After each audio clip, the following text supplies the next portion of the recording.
Religiously, understand the 7 principles of hell. You understand the 7 demons within you. You understand that whole concept. It's a whole metaphysical concept. We'll go over that, but anyway, so from a spiritual standpoint now when we say demons are on us, what happens when you vibrate in that frequency, when you have those emotions? Understand what emotions are. Your soul has to express itself. How does it express itself? With energy. That's how your soul expresses itself with energy. These feelings, these emotions that you have, that's your soul expressing yourself. So now when you get into emotion, energy and motion, emotion, that's your... 8, that makes sense. That kind of explains why I feel the way that I feel and I perceive things the way that I do. Check this out, coach. In a family of tradition, I stand out like a sore thumb. Born into the wrong lineage, feeling like I'm on the run. Surrounded by expectations that I can never meet. Yearning for a different fate, longing for retreat. Mismatched with my bloodline, an outsider in my own home. Struggling to find my place, feeling lost all alone. Dreaming of a different life, where I could truly be free. Cursed with this legacy that never quite fits me. Not just born into the wrong generation, but the wrong family too. Bound by blood ties that suffocate and constrain my view. Searching for acceptance in a world that doesn't understand. Destined to break free from this legacy unplanned. I don't know, I just question everything. They say he's portrayed as a deceiver, but in the scriptures, his words seem pure. If he spoke without deceit, what does that say about the Lord's esteem? You argue over his motives, trying to reconcile the contradictions. If he was truthful indeed, what does that say about the divine's needs? Lilith, she's in disguise, a woman who brings the skies to ruin. Her heart so cold, a mother, she's in control. Peter Pan was a fairy tale, or was it? When you look around, the majority of the men are childish, never wanna grow up, being messy, causing chaos, living in the world of make-believe, and never taking responsibility. Lilith in disguise, a woman of deceit, causes mental lust and leads them to retreat. A woman who should be cast away in the world of shadows. She lives in the gray. Tinkerbell's light flickers in the darkness of their souls, searching for eternal youth and fun. But time marches on and responsibilities beacon. Will they ever learn to put away their toys and become men? Lost boys playing games, never wanting to face reality. Flying through life with no direction or purpose. Avoiding adulthood like it's a plague to be avoided, leaving a trail of destruction in their wake. Lilith, a mother she should be, but in her heart she's free. She abandons her duty, leaving her children in disarray.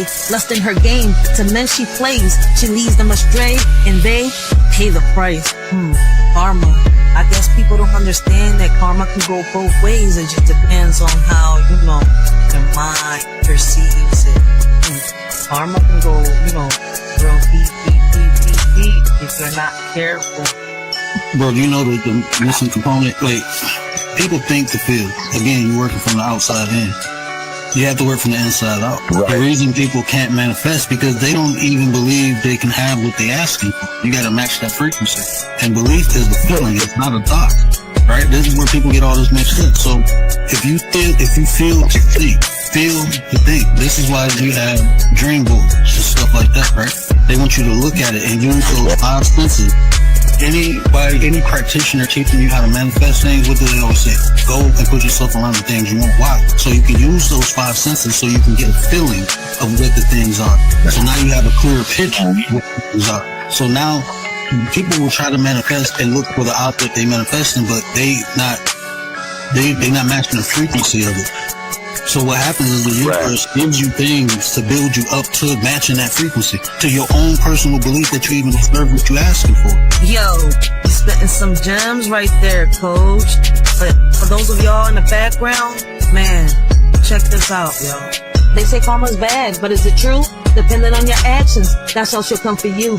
She's a friend to me, but an enemy in your head. Karma brings me peace, while in your mind she spreads dread. We blame God for the problems around us, turning a deaf ear to our own mistakes. We blame the devil for our misguided actions, lost in the shadows of regret and mistakes.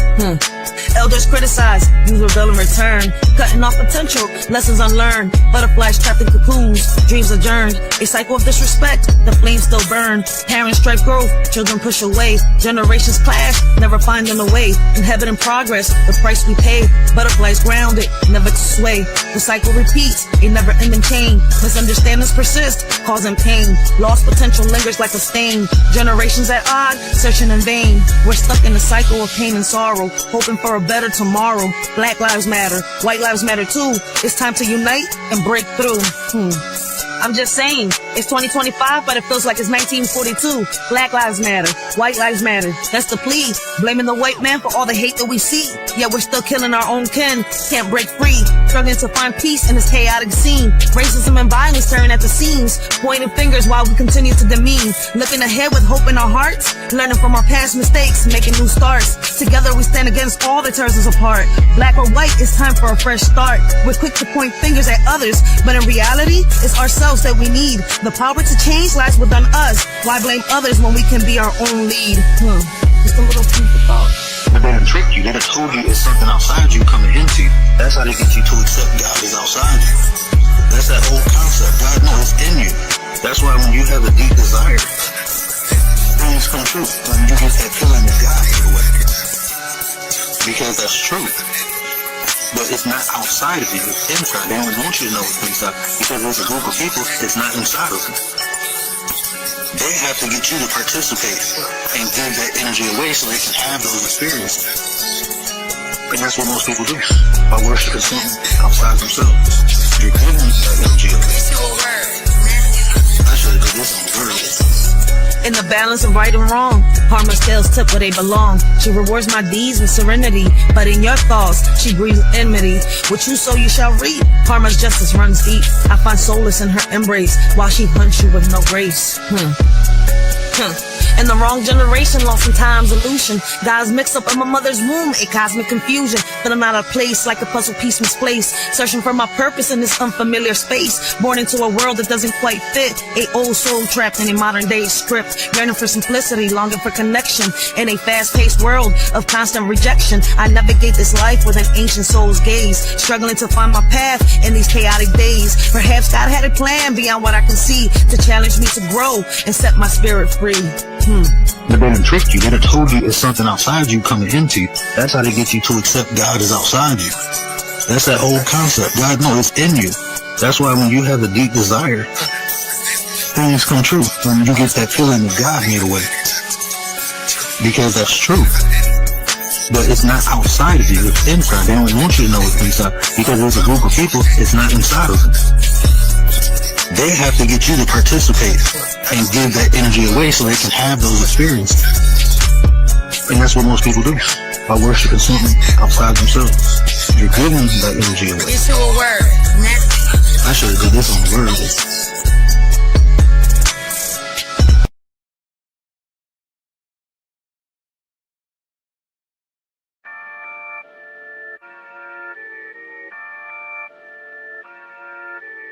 Welcome to Philadelphia, aka Philadelphia. HP, baby. In HP where my blood runs deep. Not born in Philly but raised in the streets. A shorty from Ponce, Puerto Rico I hail. Taino roots run deep, my heritage won't fail. Indigenous to both lands, I proudly proclaim. America where water and air come at a price. But in HP my heart finds its place. Though it hurts to see what my community has to face. Sometimes I look around, lost in a maze. Questions linger in vain, pause in a haze. People get offended, their egos inflamed. Yet they scream for change, their voices untamed. We seek to make a difference, to break the chains. But anger and offense cloud our noble aims. Opinions are silenced, a disheartening scene. In the HP community where I grew up as a kid, we had nothing but fun. Didn't matter what we did, no matter what we looked like or where we came from. We got along just fine, never felt the need to run. But then a few kids went missing and some loved ones lost their lives due to mistaken identity, confusion and hate that thrives. And I don't know when it all really changed, but I miss the old days when we all had fun and didn't judge. Sometimes I look around, lost in a maze. Questions linger in vain, pause in a haze. People get offended, their egos inflamed. Yet they scream for change, their voices untamed. Looking back in my community, I shake my head. Strings attached to their backs, they're easily led. Waiting for a savior, a puppet master's command. While warriors fight and take a stand. Warriors rise, their spirits unyielding. Fighting for justice, their voice revealing. They offer solutions, paths to a brighter day. Yet met with resistance, they're forced to sway. Now it's about race. Who has more and who could take what they want? They say they want change, but really they just want chaos to flaunt. They don't care about the community or the people who live here. They just want to stir up trouble, spread fear and hate, it's clear. Sometimes I look around, lost in a maze. Questions linger in vain, falls in a haze. People get offended, their egos inflamed. Yet they scream for change, their voices untamed. In the depths of my soul, a wish unfolds. To turn back time, a story yet untold. My community, once united, now torn apart. How do we divide, leaving scars in every heart? Our kids like sponges, absorb all they see. Mimicking our actions, following our lead. Young boys and girls, lost in a prison's embrace. Acting gangster, a tragic masquerade. Parents, consumed by laziness, have lost their way. Communications fade, they simply give up. Gun violence escalates, a vicious cycle's grip. Parents and children, now enemies, a bitter flip. Sometimes I look around, lost in a maze. Questions linger in vain, causing a haze. People get offended, their egos inflamed. Yet they scream for change, their voices untamed. They demand change from their kids, yet fail to lead by example. They stumble, their guidance weak indeed. In HP, we struggle, we fight for our lives. So let me spit these lyrics, unleashing the truth, letting my words freely glow. For HP is my blood, believe it or not. A shorty from Ponce representing my spot. Sometimes I look around, lost in a maze. Questions linger in vain, causing a haze. People get offended, their egos inflamed. Yet they scream for change, their voices untamed. Welcome to Philly, baby. HP in the house, baby.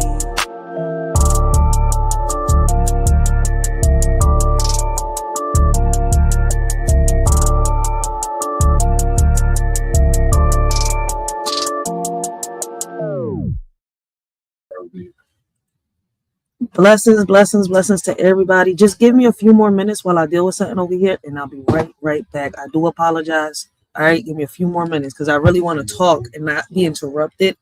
So give me a few more minutes. I hope y'all enjoy the lyrical poems. All right, there are poems behind the beat.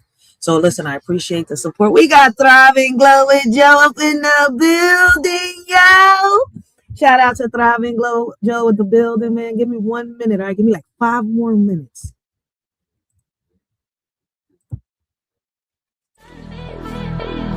In this world of blame and shame, we point fingers, we play the game. But as our children cry in fear, we turn the blind eye, we shed no tears. Believe our women, they say, while our kids are led astray. Lost in darkness, lost in pain, yet their cries fall silent like the rain. It's a shame how far we've come, blaming all the men playing dumb. But our children need us near to wipe their tears and calm their fears. In this land of the free, water's the commodity for you and me. Can't you see? It's not fair, it's plain to see. People struggling to pay for something they need every day. In America where we say we're free, but water shouldn't come at a fee. A shorty just speaking in general about the things that seem so small. This ain't meant towards everyone, just a cry in the dark. In America where water is marked. Brothers and sisters, hear my plea. This is not about you or me. Our kids are the future, they hold the key. Wake up before we're met with defeat. In this world of chaos and strife, we must guide them to a better life. Teach them love, compassion, and light, so they can lead us out of this endless night. Let's unite as one strong force. For our children, let's stay on course. Together we can make a change and secure a better future in exchange. Y'all should have listened the first time they let the cat out the hat. Now it's a crime. Many are falling into a trap, thinking it's a game, but they full of cap. Some are ready and fully strapped, while others keep falling into the gap. The warning signs were clear as day, but some chose not to heed what they say. Now the consequences come to light. Those who ignored are in for a fight. Listen close and learn from this mishap. Don't be caught unaware, don't fall into the trap. From the wisdom of my elders I learned women are strong, independent and firm. But sometimes we need a helping hand to conquer challenges and make a stand. Independence is crucial, that's true. Yet together with a man we can pursue. Respect yourself first and foremost, so others will treat you like the most. Ladies growing up, remember this advice. You're capable of anything you devise, but partnership and respect go hand in hand. Embrace your strength and make a stand. Memories of the past I couldn't see, now I understand. The wisdom they gave me, respect yourself first, that's the key. To earn respect from others is how it should be. A man's worth measured by how he treats his queen. Love and romance in the air, a beautiful scene. A woman's power to uplift or demean. In her hands lies a man's dream. Lessons learned from an OG so true. In matters of the heart, they know what to do. Love and respect intertwined like glue in a world where old-fashioned values still ring through. Peter Pan, Peter Pan, Peter Pan was a fairy tale. Now males want to be females without fail. Women want to be a man, it's a twisted tale. Flipping scripts and roles, they set sail. Fighting for roles, turning to moles. Making hits with their agenda goals. Targeting our kids, it takes a toll. To them it's a bliss, to us it's a black hole. They ain't trying to miss. Their agenda is the ultimate twist. Infiltrating young minds with their list, but we won't let them persist. I'm with women's rights, but what about men's too? Equality for all, it's long overdue. We want progress, we need to see both sides. Blame and shame won't help us unite. Don't label him a deadbeat without looking in the mirror. Sometimes it takes two to create rupture. Let's have conversations that include everyone. Empathy and understanding, the battles can be won. Men face struggles too, let's not forget. Their mental health matters, let's not neglect. It's time to break down walls and build bridges instead. Together we can strive for equality ahead. You scream for the police every time he come around. Then scream child support abuse, playing victim in this town. Enjoy that check, boo, but remember what goes up must come down. The only time he's worthy is when he bails you out the mess you found. You play the game, manipulating hearts without a doubt, but karma's knocking at your door, there's no way out. You point fingers and shift the blame around, but in the end, it's your own chaos that you found. You dance with danger, living on the edge of lies, but the truth will catch up to you, no more disguise. The man you rely on to clean up your mess is so profound, will soon see through your facade and leave you astounded. Using a child as a weapon, it's a shame. A woman who lacks self-respect, I can't acclaim. Real men fighting for what they believe in, never in vain. Standing 10 toes down, bringing awareness to the pain. Respect is earned by how you carry yourself, not by tearing others down for personal wealth. Real men don't back down, they fight with honor and stealth against injustice and falsehoods that threaten our health. Let's uplift each other instead of tearing apart, supporting one another from the start. Real men stand tall with courage in their heart, fighting for justice and truth, playing their part.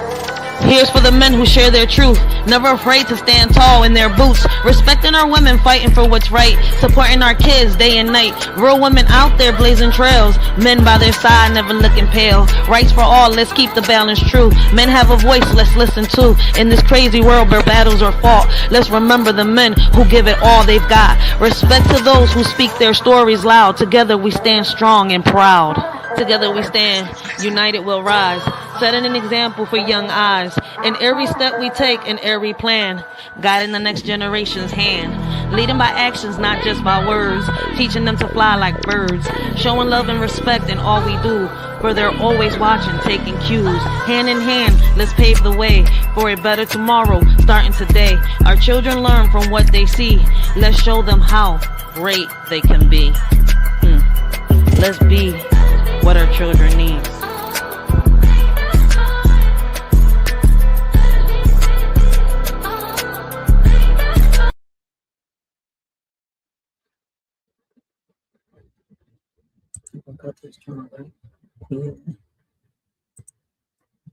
Alright, hey, what up, everybody? I hope all of y'all is having a blessed and humble day. Continue to have a blessed and humble evening. This y'all shorty Rachel. Let me welcome y'all to the Writers for Life brings you the Let's Talk About It podcast, yo.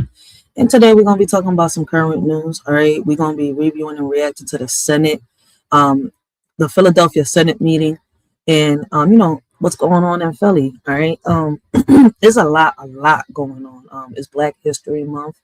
I know me personally, man, I'm dealing with a lot, trying to get a lot done, a lot situated. Those that have been following me know what my goal and my mission is, right?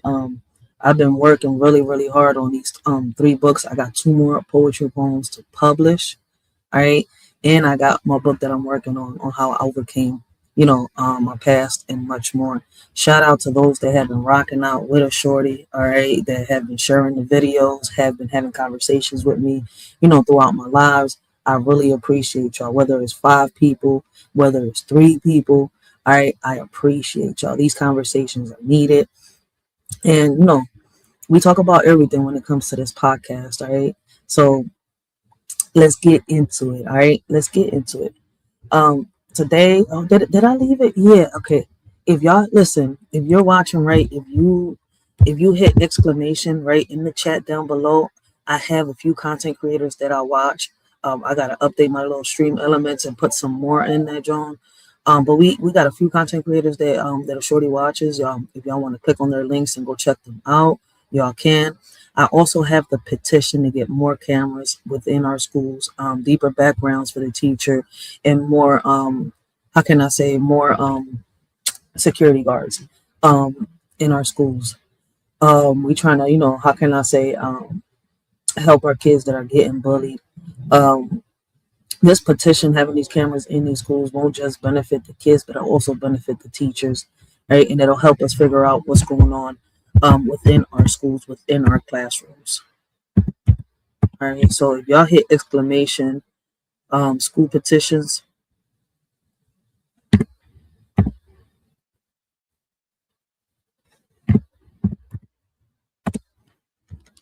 y'all should get the link to the petition that I have down below, so that if you have a zip code, you're able to sign it. And I suggest that you start one if you can within your own city and state. Today, listen, we gonna be talking about what's going on in Philly within the schools. I'm not sure if it's happening. What's happening in Philly is happening in any other city. All right.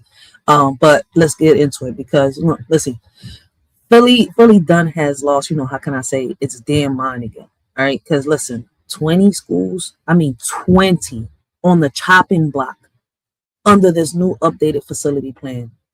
Babe, the one thing updated is the level of disrespect they've been telling us for years. All right. That beverage taxes was supposed to save our schools, fix the building, stop the how can I say, the pestos, stop the mold, stop the ceilings from falling. Like, we've been living in a Jenga tower. And now suddenly, we broke again. Suddenly we got to close schools like, they're clearances items. Philly's always got money for the wrong things, but never for the kids. So let me ask y'all this. How many times they got to play in our faces before we stop acting surprised? Because what's going on right now, I'm not shocked. I've been talking about it for years. And let me talk about this, let me talk about this damn soda tax, all right? Because I'm tired, all right? I'm tired of paying $10 to $15 for a 12 pack like I'm buying concert tickets. I walk into the store and I feel like I need a cosigner just to get a Sprite, right? And the crazy part is they told us it was for the children, for the schools, right? It's for education. Baby, where? Show me the receipts. Show me the classrooms that got fixed. Show me the teachers that got raises, because not one teacher has gotten a raise. Since Lord knows when. I think since the Ice Age, if I'm not mistaken. Tell me what teacher has gotten a raise, because none of these teachers have. They wanted to get, what was it? The sanitation workers to get a raise, right? And for the sanitation workers to get a raise in here in Philadelphia, they decided to get together with people within communities and destroy its own city by littering, by throwing trash everywhere, even in the mayor's house, because they like, oh, fuck it, man. We chose you as the first black mayor of Philadelphia and you ain't doing shit, but she has. But nobody want to talk about the goddamn governor. That's the crazy part about it. That's the crazy part about it. All right. Show me the kids that, how can I say, ain't learning in buildings older than, how can I say, the Declaration of Independence? Because all I see is us paying more and getting less. So tell me this. Why are we paying luxury prices for soda but still getting dollar store results from the city? But I could be tripping. Right? And don't get me started on the fruits and veggies. All right. They said drink water, eat healthy. All right, cool. But why the hell is a bag of grapes $17? Why is lettuce acting like it's designer brand? I'm in the produce aisle, right? Like I'm feeling like I'm shopping at, how can I say, at a Louis Vuitton. And the wild part is they tax the unhealthy stuff and the healthy stuff. So what exactly are we supposed to do? Starve? photosynthesize. All right. And then they got the nerve to say it's about public health. Whew. The one thing unhealthy is the way, all right, the city calls, how can I say, the city budgets its money.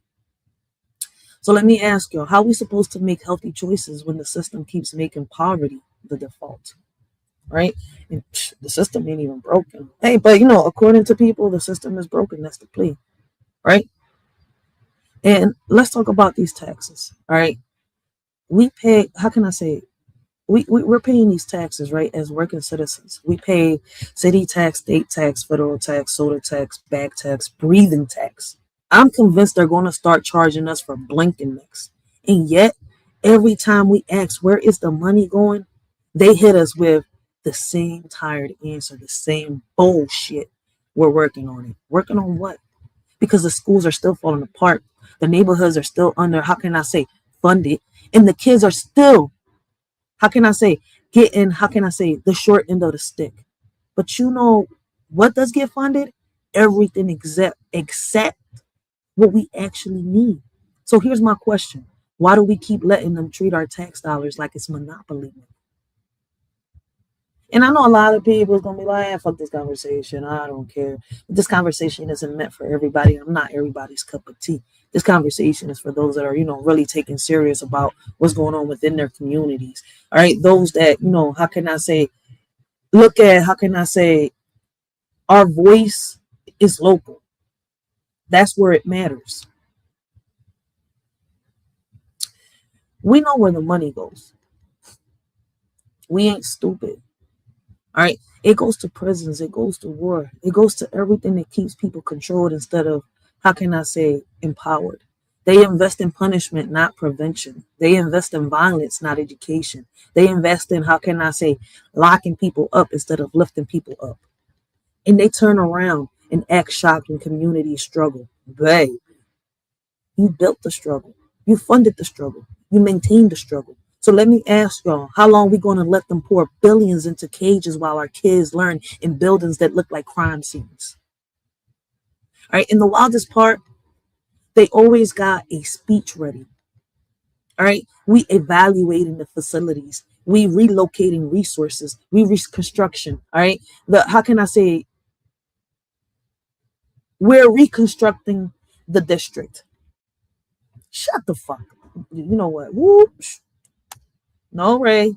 Y'all been reconstructing since the 90s. All right. I was a little kid. All right. And these buildings ain't still fixed.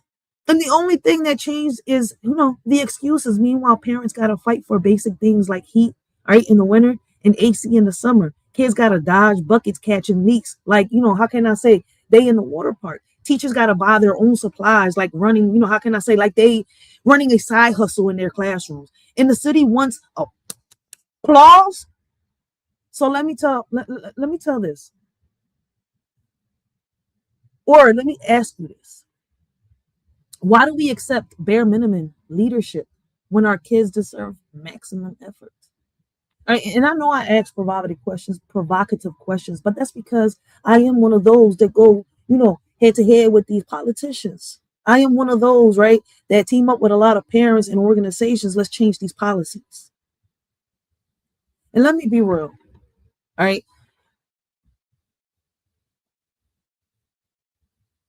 Philly is tired. We're tired of the lies, tired of the taxes, tired of the excuses. And I know the taxes ain't going nowhere. All right.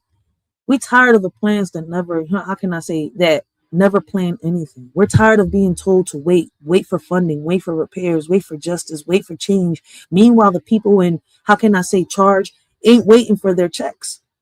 They ain't waiting for their raises. They ain't waiting for their bonuses.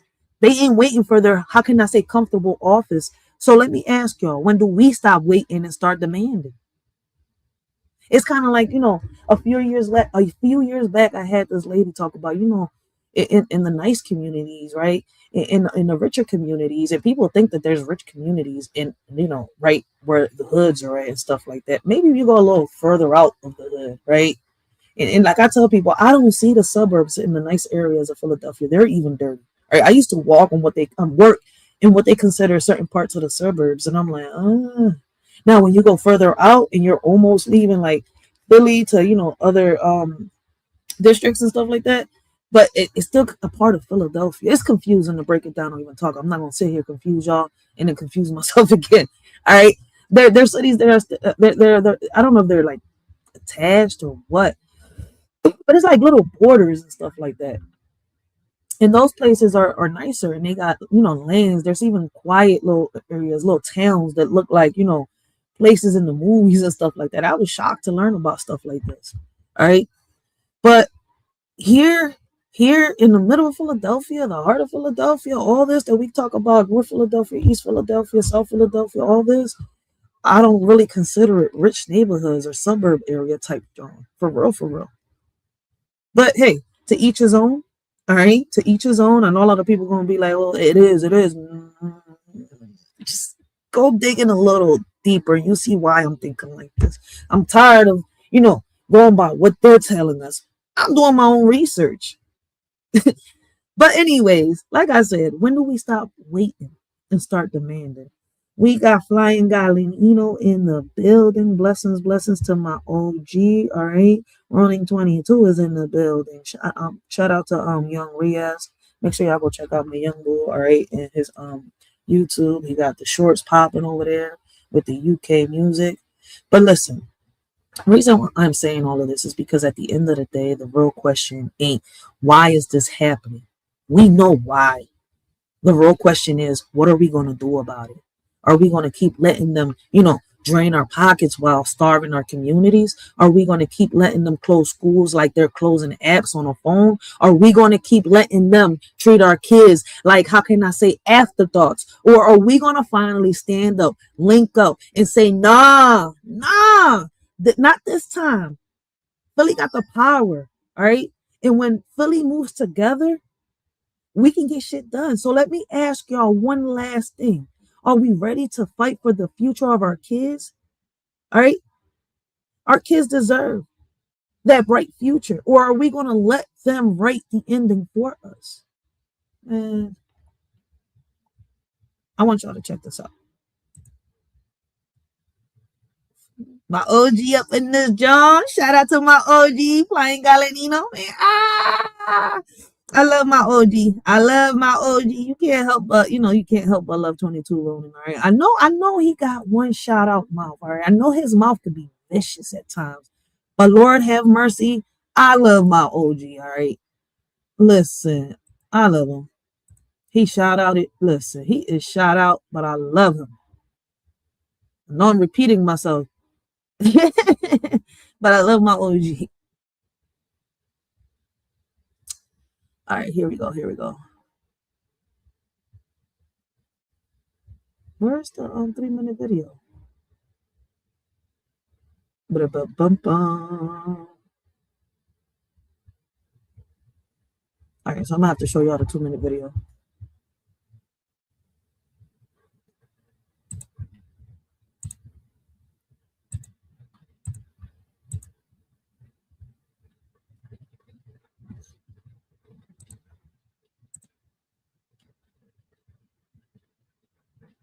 Oh, I'm on this channel. Lord, that's why. I'm supposed to go to the other channel. A new plan from the A new plan from the Philadelphia School District calls for the closure of 20 schools across the city. Officials say the closure of some schools would allow all schools to operate more efficiently, but the plan still needs school board approval. Action News reporter Taronda Thomas is live in North Philadelphia with details on what the closure means for impacted communities. Taronda. Well, Sarah, the school district says that this plan will allow them to modernize 159 buildings and maintain 122. But in order to do that, they have to close some buildings, including this school. The playground of Ludlow School filled with the sounds of kids having fun, but in a couple of years, it'll be silent. That's because Ludlow is one of 20 schools slated for closure as part of a new plan unveiled by the School District of Philadelphia. We'll be able to use our resources in a more efficient manner to drive greater or more high quality academic and extracurricular programs. Superintendent Tony Watlington says the $2.8 billion plan comes after 2.5 years of feedback from parents and community members. Everybody has a chance to understand it. We want to do meetings with impacted schools and communities to help them understand our thinking and to get their input. Here's a list of the elementary, middle, and high schools that will be closed. Students Pay face closed attention. I schools want will y'all to pay join attention other to the schools. news. The middle schools will be phased out, and all of the changes are set to take effect in the 2027-28 school year. Watlington says the district considered several factors when deciding which schools to close. They include enrollment and the condition of buildings, including those with poor or unsatisfactory ratings. We'll be in a position to reduce the number of schools with unsatisfactory or poor ratings from 85 to 0. As for what will happen to the closed schools, 12 of them will be repurposed for the district to use. 8 of them will be handed over to the city of Philadelphia for job creation or repurposing into affordable housing. Ludlow is one of the schools that will eventually become housing. I just think it's unfair. He got one of my grandsons coming out now, and he come all the way down from where he lived down here on 13th Fairmount to go to this school. So what's going to happen with him now? Where he going to go to school at? Now, Watlington says the district will have a transition team to help parents and kids with everything from transportation to social emotional needs. This plan, though, still needs to get the approval of the school board. That meeting is going to happen on February 26th. In the meantime, the district says there will be opportunities for parents and community members to give their feedback on the plan. We are live in North Philadelphia. Taronda Thomas, Channel 6 Action News. All right, the story we'll be following for some time. Taronda, thank you. You use AI. So, I wonder what they're going to do.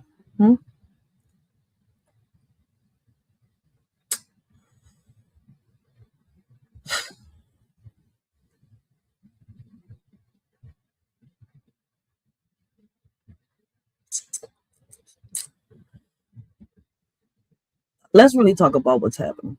All right, because the pattern, all right, ain't even, how can I say, subtle anymore. It's loud, bold, and disrespectful. Every time Philly starts talking about school closures, it's always the black and brown neighborhoods, all right, on the chopping block. Always. Always the same zip codes, the same communities, the same kids who already, are fighting through, how can I say, underfunded trauma in outdated buildings. And the city got the nerve to act like it's, how can I say, a coincidence? Baby, coincidence where? Where? This is targeted neglect dressed up as, how can I say, budget decisions. So let me ask y'all how many times they got to hit the same communities before we call it what it is. Intentional. Right? And what makes it even worse? What makes it even worse is they ain't building nothing new. Not a damn thing. All right. No new schools, no new facilities, no new safe spaces for kids to learn. They're closing buildings like they're, how can I say, doing spring cleaning. But they ain't replacing nothing. All right. It's like they're trying to erase whole neighborhoods off, how can I say, the educational map. And then they wonder why parents are panicking. Shit.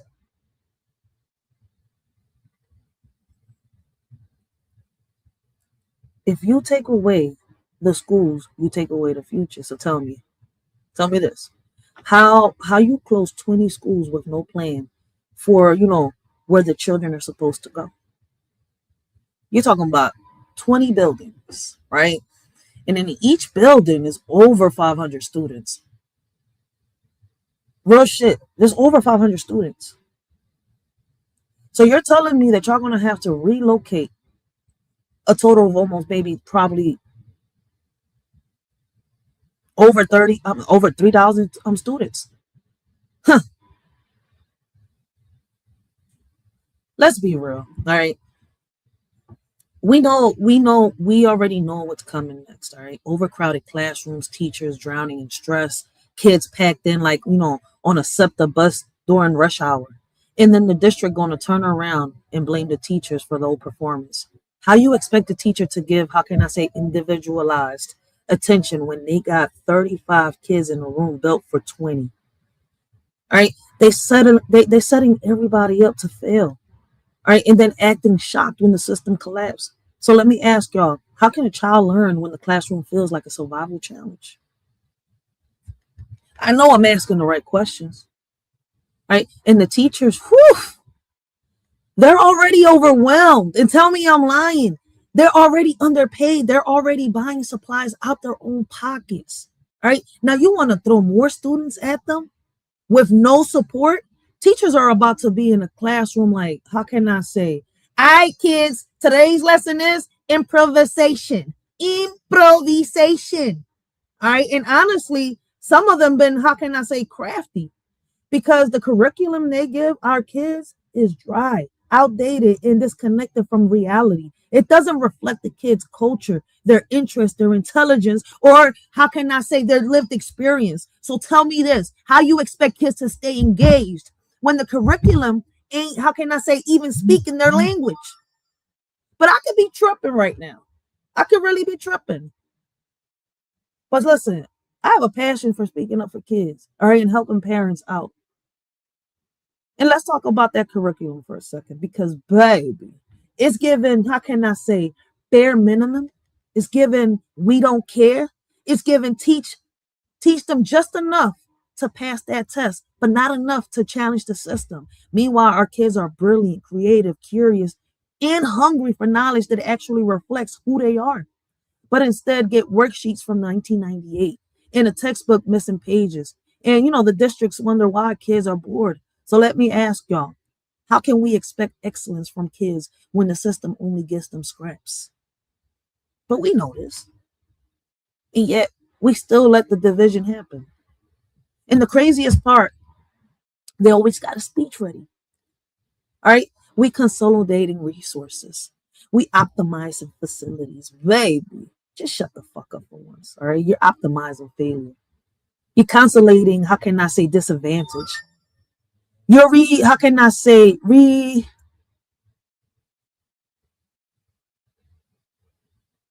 restructuring asses. All right, access out of, how can I say, existence. They love to use big words to hide small intentions. And the intention is clear. Invest less in black and brown kids while pretending it's about efficiency. So let me ask y'all, why do they always find efficiency in our neighborhoods but never in theirs? And I'm going to say something that might, sting, but the truth is, if this was happening in the suburbs, if 20 schools were closing in white neighborhoods, if their kids were about to, be shoved into overcrowded classrooms, if their teachers were drowning, baby, the whole city would be shut down. All right. There would be a protest, lawsuits, news coverage, emergency meetings, everything. But when it's us, what they consider the urban community poverty, when it's us, they expect silence, they expect compliance, they expect us just to deal with it. So let me ask y'all, why do y'all think our kids are worth less than the ones that got money? The system ain't broken, but according to the people around me, that's the plea. It's broken. At the end of the day, this ain't just about schools closing. It's about, a future being stolen in real time. It's about a system that keeps telling black and brown kids you don't matter without ever saying the words out loud. It's about a city that keeps choosing punishment over education, chaos over investment, right? And excuses over accountability. And we got to decide right now if we're going to let them get away with it or not. So let me ask y'all one last thing before we continue. Are we ready to fight for our kids' future, or are we going to let them erase it one school at a time?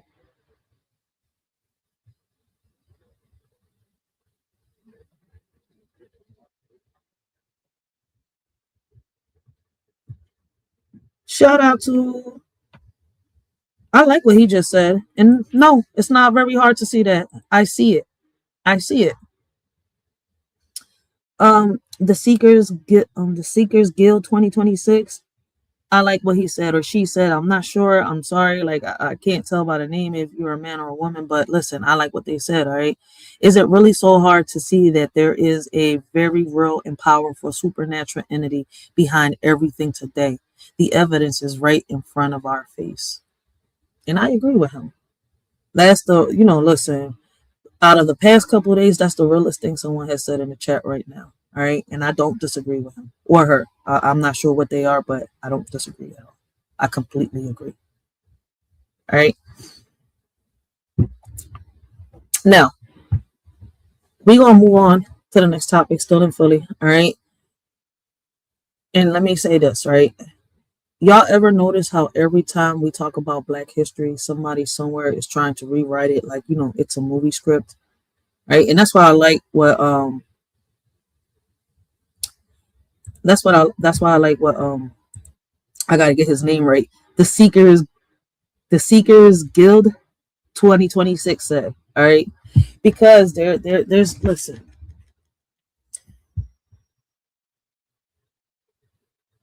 Yes. I'm gonna put it like this, right? Because I think I say it best. I say it best in my poem. Give me 1 second. I say it best in my poem. So let me put my poem on real quick.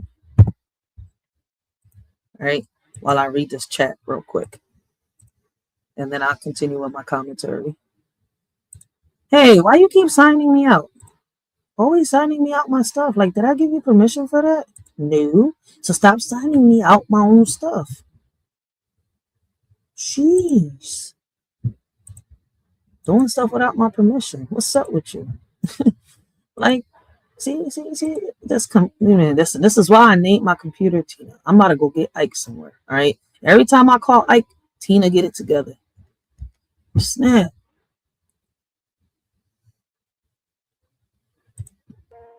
Yeah.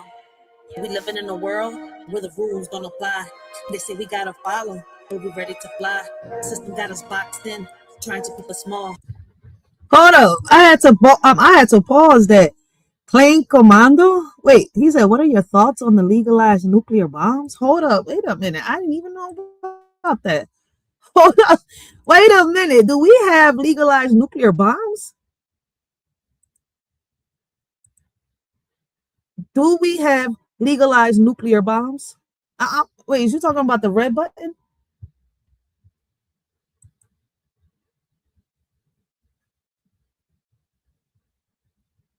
Ain't no legalized. I was getting ready to say, hold up, wait a minute. I had to go do my research. Hey, listen, I do research, all right? I'm like, wait a minute.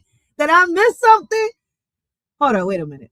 No, nuclear bombs are not legalized. Rather, they are heavily restricted or banned by international law. Okay, I know I wasn't tripping. Which prohibits the development, testing, production, and use, while some nations possess them. Yeah, okay. Yo, listen, shout out to the trolls. They had me pause everything and go look. I'm like, wait a minute. Like, hold on, wait a minute. There's a lot in my head right now, but listen, I gotta go search. I'm like, wait, what? They legal? I'm like, I know Trump ain't. I'm like, damn, I know Trump gonna do a lot of shit, but what he legalized this shit? I can't.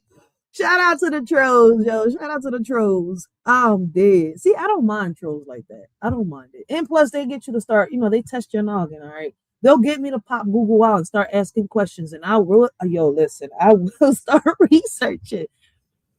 But to answer the Seekers Guild 2026, man, look, listen. I always say it, motherfuckers are out here. Is it on this one that I say that people are out here fighting invisible strings? I think it is. Like, I'm not going to sit here and try to prove my worth to nobody, especially with people with money. Because, listen, at the end of the day, I'm not going to sit here and prove. How can I say? People think that this one's in charge, this one's running, right? But in reality, the ones that are back there, like Papa Duck says, we really can't see, all right? And those people play with, how can I say, dark magic. And I ain't ashamed. I ain't scared to say it. So I really get where, the Seekers Guild 2026 is coming from. A lot of people are out here playing with invisible strings trying to prove their worth, and they don't even know what they got coming. Yeah, we living in a world where the rules don't apply. They say we gotta follow, but we ready to fly. System got us boxed in, trying to keep us small. But we rise like the phoenix, we ain't scared to brawl. They feeding us lies, but we see through the smoke. We're the voice of the people, we're ready to provoke. They want us to divide, but we're stronger as one. Breaking chains, sticking names, yeah, we getting it done. It's us versus the system, we're breaking the mold. Fist in the air, yeah, we taking control. No more silence, no more fear. Together we rise, let them know we're here. Riders ignite. In the world of division, they showed us how to share. But the weight of our sorrows, they never taught us to bear. We split our joys and laughter, but the pain remained untold. A burden we carry alone, a story left untold. They taught us to split everything, but not the heavy pain. He lingers in the shadows, a darkness we can't explain. We're left with shattered pieces, trying to mend what's lost. They taught us how to split everything, but not the heavy cost. We learned to divide our dreams and multiply our fears. But the ache in our hearts only grew with passing years. They gave us all the answers, except how to heal. The scars that run so deep means that time can't see. Yeah, they taught us how to share, but only the good. Smiles and laughter like we understood. But Wait, that's not the right one. Give me 1 second. That wasn't the right one. It was bleeding all over the matrix. I think it is. There we go. All right.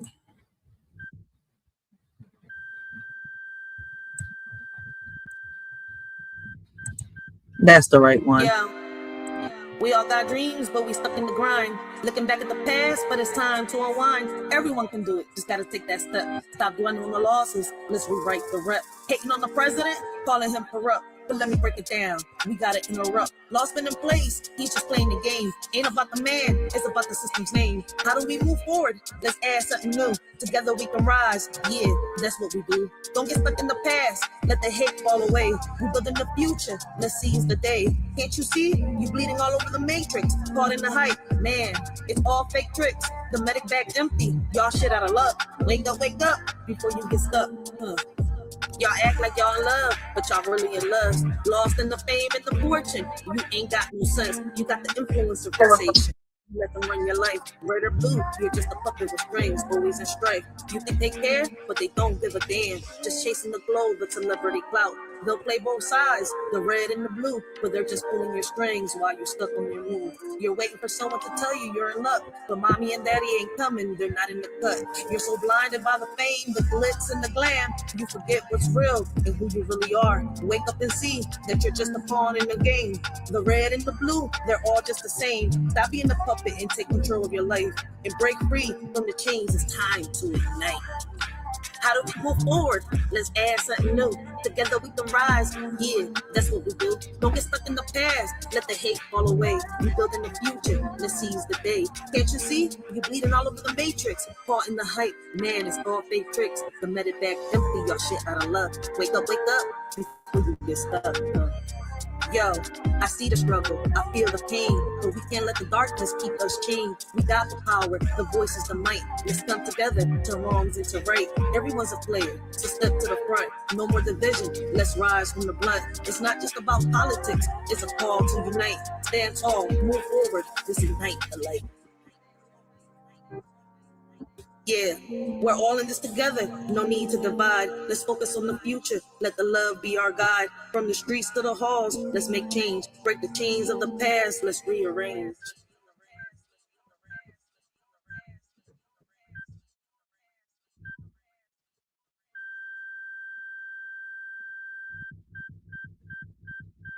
Y'all really stuck? Puppets with strings attached, waiting for mommy and daddy to tell them they give a fuck. Y'all wondering why y'all stuck? Damn, can't y'all see? Y'all bleeding all over the matrix and the medic bag is empty. Soldier, soldier, in the game of life. You're playing with invisible strings, trying to prove your worth, but you're just a pawn in a bigger fight. They say you're just a number, another statistic in the system, but you're a soul with a story to tell. So stand up tall, break those strings, prove to the world that you're more than just a marionette. Don't let them control your destiny. You're the master of your own fate. Don't be afraid to go after and take. How do we move forward? Let's add something new. Together we can rise. Yeah, that's what we do. Stuck in the past, let the hate fall away. We're building the future. Let's seize the day. Can't you see? You bleeding all over the matrix. Caught in the hype. Man, it's all fake tricks. The medic's bag is empty. Y'all shit out of luck. Wake up before you're stuck. Everyone can do it. How do we move forward? How do we do this? Just add something to it. Some stay stuck in the past. That's not how we last. Y'all hating on the president saying he corrupt. I don't know who he is. I feel like he's implementing what already exists. We gotta rise above the hate and focus on progress. Together we can make a change and leave behind the mess. It's easy to point fingers and place blame, but true change comes from taking action and making a change. Let's unite and work together for a better tomorrow. Instead of dwelling on what's wrong, let's focus on what we can borrow. The power lies within us to create a new path, to break free from the chains of doubt and wrath. Believe in ourselves and each other. As we strive for greatness, together we can overcome any obstacle that tries to hold us back. Let's think about it. Yeah. Damn. Man. Y'all act like y'all and us, chasing shadows lost in the glitter and dust. Scrolling through the feeds like it's life or death. But these influences don't care, man. They just cashing checks. Stuck in a cycle, puppets on a string. Waiting for likes, like it's everything. Red or blue, y'all fighting over crumbs. While the real world's burning, y'all just hum and strong. Hum strong. Strong until you know.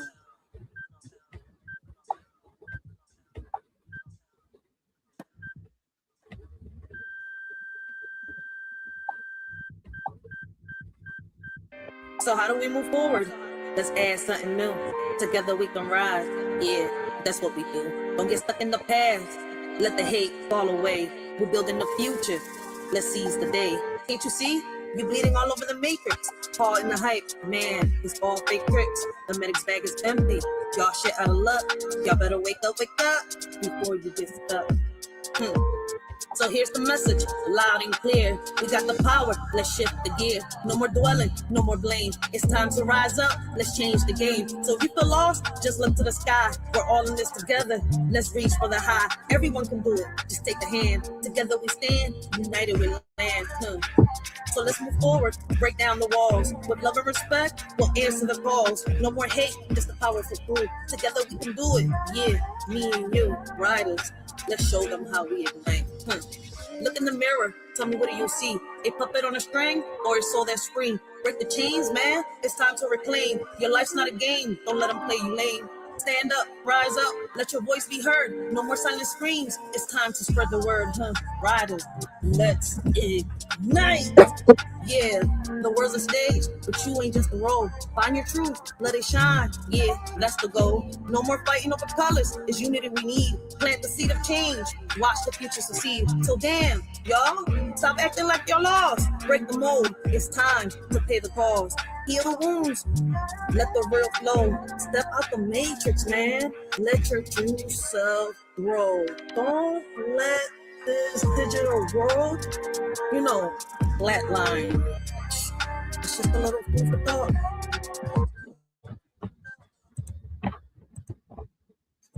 And that's some real shit. Like I said, man, I can say it best through the poetry. All right. Like sometimes, my thoughts go, everywhere. So, through my poetry, I could express not just what I feel, what I think, but what I've seen and what I know. Blessings, Janrias. How you doing today? What's up with I'm you? doing good though. It's like Ramadan recently, so I fast. It's day 3 basically. So I've been through 3 fasts during Ramadan right now. So there's 30 days. So right now it's 3 out of 30 right now. So another 27 days to go. Okay. Yeah. Yeah, another 27 days to go. Tomorrow's day 4, so that would be another 26. So you're gonna do your fasting. Yeah. So the whole point of the fast though is actually learn to control the anger, learn to better myself, during those 30 days is better than the whole year because then all distractions is removed though. Basically, the gates of, hellfire is closed. So it means though it's more easier to concentrate while you do it. And basically, hopefully to carry them habits after Ramadan though as well. But then also basically you're not just fasting from food, you're actually fasting from anger and bad habits, though. That's the main takeaway from it. It's to create discipline from sunrise to sunset. When you don't have food or water from that period to eat, wake up early to eat and drink, and then after that you have to survive the entire day. No food, no water. Because there's people in the world, they don't have food, they don't have water, and some of them people don't even complain though, They just keep going, man. And like basically, and we don't get water or food, we complain.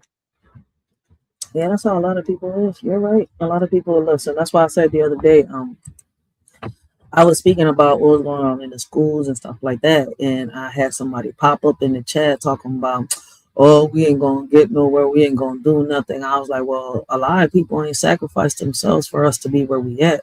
So obviously, by doing something, standing together, we accomplish some stuff." See, the thing is, people Mhm. think, "Oh, the world is going to end." Guess what? The world is going to be exactly where the world is going to be at. We're the ones that is not going to be here. You see where I'm coming from? We're going to be Yeah, gone. yeah, Mankind is the one that goes. So right. it's like I tell people, Judgment man. Day is nearly here, but then at the same time, we're still on this earth for a specific purpose, and we have to fulfill That's, that though. Because your descendants and your bloodline will ask questions. Why didn't you act when you are gone from this earth? People, not just your whole family, your bloodline though will literally ask you, what did you do? Why didn't you actually set up these foundations for them? And they look back at what you did and stuff like that, and it's not that they're mad. They're like, wow, I wish they would have done that. So that's why I try to do what I gotta do. So then, when people who come after me, though, will look at me, at the legacy. Of course, I have to please God, but at the same time, though, what type of legacy am I leaving on this earth? that's a fact, and that's why we talk about these things, right? Um, how can I put this? I'm gonna put it like this. Like I was telling the person that came to troll me that day, right? It's funny Hmm. how people complain about everything that's going on instead of teaching themselves something or teaching, the seed that they have planted on this world, right? How to, blossom into something. But instead we complain about every little thing. But yet, what would you do if the grid was to go down? Because that's what you should be worrying about, not if the world should end. The world ain't going nowhere. But if that grid was to go down, a lot of us would be living like if we was on Resident Evil or that damn movie that my baby pops put me on to the Terminator. last time. I can't, We're gonna soon no, not imagine Terminator. the It's another one. It's another one. It's wait, Last of Us. No, no, I think The wait, you Last think of Us. Resident Evil, Walking Dead, and Last of Us world, basically. Kinda, in a way, yeah, without the, how can I say, the zombies and all that extra stuff. Yeah, it's gonna be us. It's gonna Yeah, be but humans who fighting knows humans. though? Yeah, but you never Humans know though. or, One day zombies will come to life one day, actually. It's just that we won't be there to see it. nah, ain't no zombies coming to life. Let me tell you something, young Reyes, right? You I know what the doubt zombies that. are? Anything's Listen, possible. no, I get what you're coming from, but you want to know what the zombies are? When you look at the zombies, right, in the movies, pay close attention to them. Who do they resemble in reality? Oh, okay, you have a point. People who wait, so when you mean by zombies, people who are just basically stuck in their ways though, basically? No, Or like in no, their mind? no, I don't know then, you no. can tell me. All right, when you look at these streets, right? Because I know that in the UK they got hoods, right? And I know you Yeah. don't be in the Yeah, hood, and but you've passed the through them, fun right? there is Hold up. Let me land my plane. Wait, Reyes. Let me land my plane so that you can understand where I'm okay, coming continue, sir. from. Hold up. When you look at these streets, right, and you look around, what is the one thing that you see that is growing the most, right? And I'm gonna tell you, these addicts, right? Now, pay attention to the addicts, whether they're on heroin, they're on wet, or whatever high, drug that they can't really get off on their own. You see where I'm coming from? What do they Mm-hmm. look like? Who do they resemble? The zombies in the movies, the zombies in the books, right? That's why you constantly hear me. Like if you've been watching me, right? I constantly said that I've grown up to understand and learn that when they show us in these movies monsters and these creatures, I'm not talking about the supernatural, all right? I'm talking about these monsters, these werewolves, these, all these things, right? If you really look at it, it's somebody in reality. It represents a human in reality. Look at the broken homes, the toxicity in relationships and friendships. You see where I'm coming from? How we hurt Mm-hmm. each other. If you pay attention and you know, look at it in reality, when you learn about the history of Dracula, what was he? A prince and a king that, you know, sat here, right? And there's two Draculas. We talked about this before on our lives, Vlad right? the Impaler. Okay. So when you look at them, either one of them, they used to, you know, drink the blood of babies and, you know, stuff like that so that they could stay young, right? What do Mm-hmm. they deal with? Black magic, right? Now, when you look at the what you call the so elites here in this real world, who does that? The people that we can't see. And there's people Ooh, that practice it throughout the world, but I want you to pay attention, right? Because it's like you when you look at movies and you read books, right? You got to look at it. It's a metaphor. It's philosophy. It's kind of like philosophy, right? I can't even pronounce the word right, so I'm not even going to get myself there, put myself in that situation. But when you look at it, right, and then when you look at the real world, you can actually see the real picture of what's being said, what's ooh, being okay, you told. have a point. You got a point I feel you. When you mean by the two Draculas, though, that yeah, I know which one you're talking about. One is the myth and the story, and one is actually a historical figure named Vlad the Impaler. They Where just called him where they Dracula because he was known for for what he did on the battlefield and what he did afterwards, and how yep, what type of person he was, though. hmm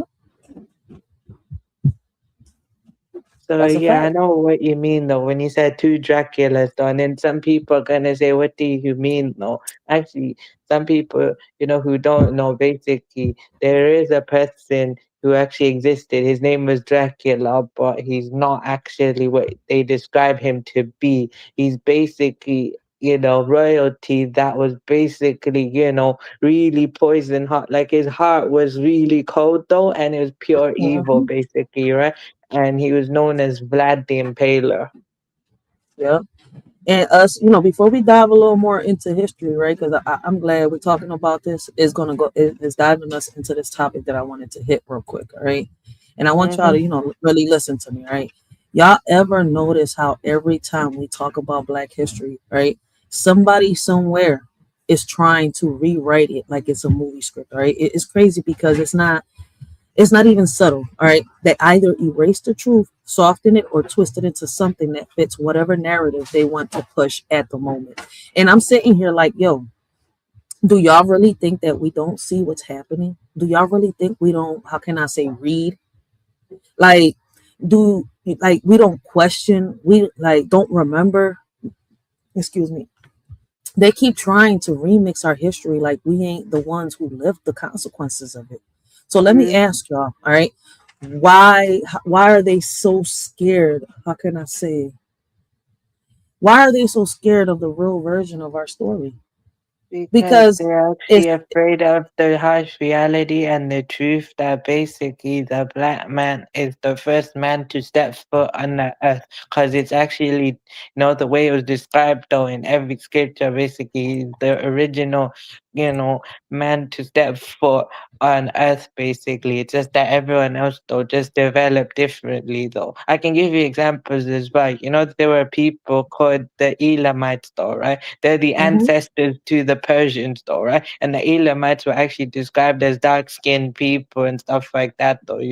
That's what the Elamites were, though. Actually, they were the sons of Shem and stuff like that, though. Basically, so that they are the ancient ancestors, though. And then after you had the Persians, so the Elamites don't exist anymore. They basically got absorbed into the Persians, though. But basically, they live on not just through historical stuff, though, but basically they live on through their descendants, the Persians, though. And then you have, the southern Persians who are like basically, melanated, though, basically like that. So, in that kind of aspect, though, to bring it all back to summarize everything, though, some people are just really, they know the truth, but it's just that they can never bring their own ego / their heart to actually accept it, though.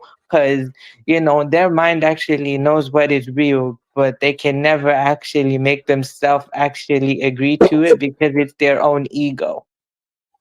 facts. And it's wild, right? Listen, we have these conversations for a reason. There's a lot going on, and I'm going to show y'all in a minute why I'm talking about this, why I'm saying this, right?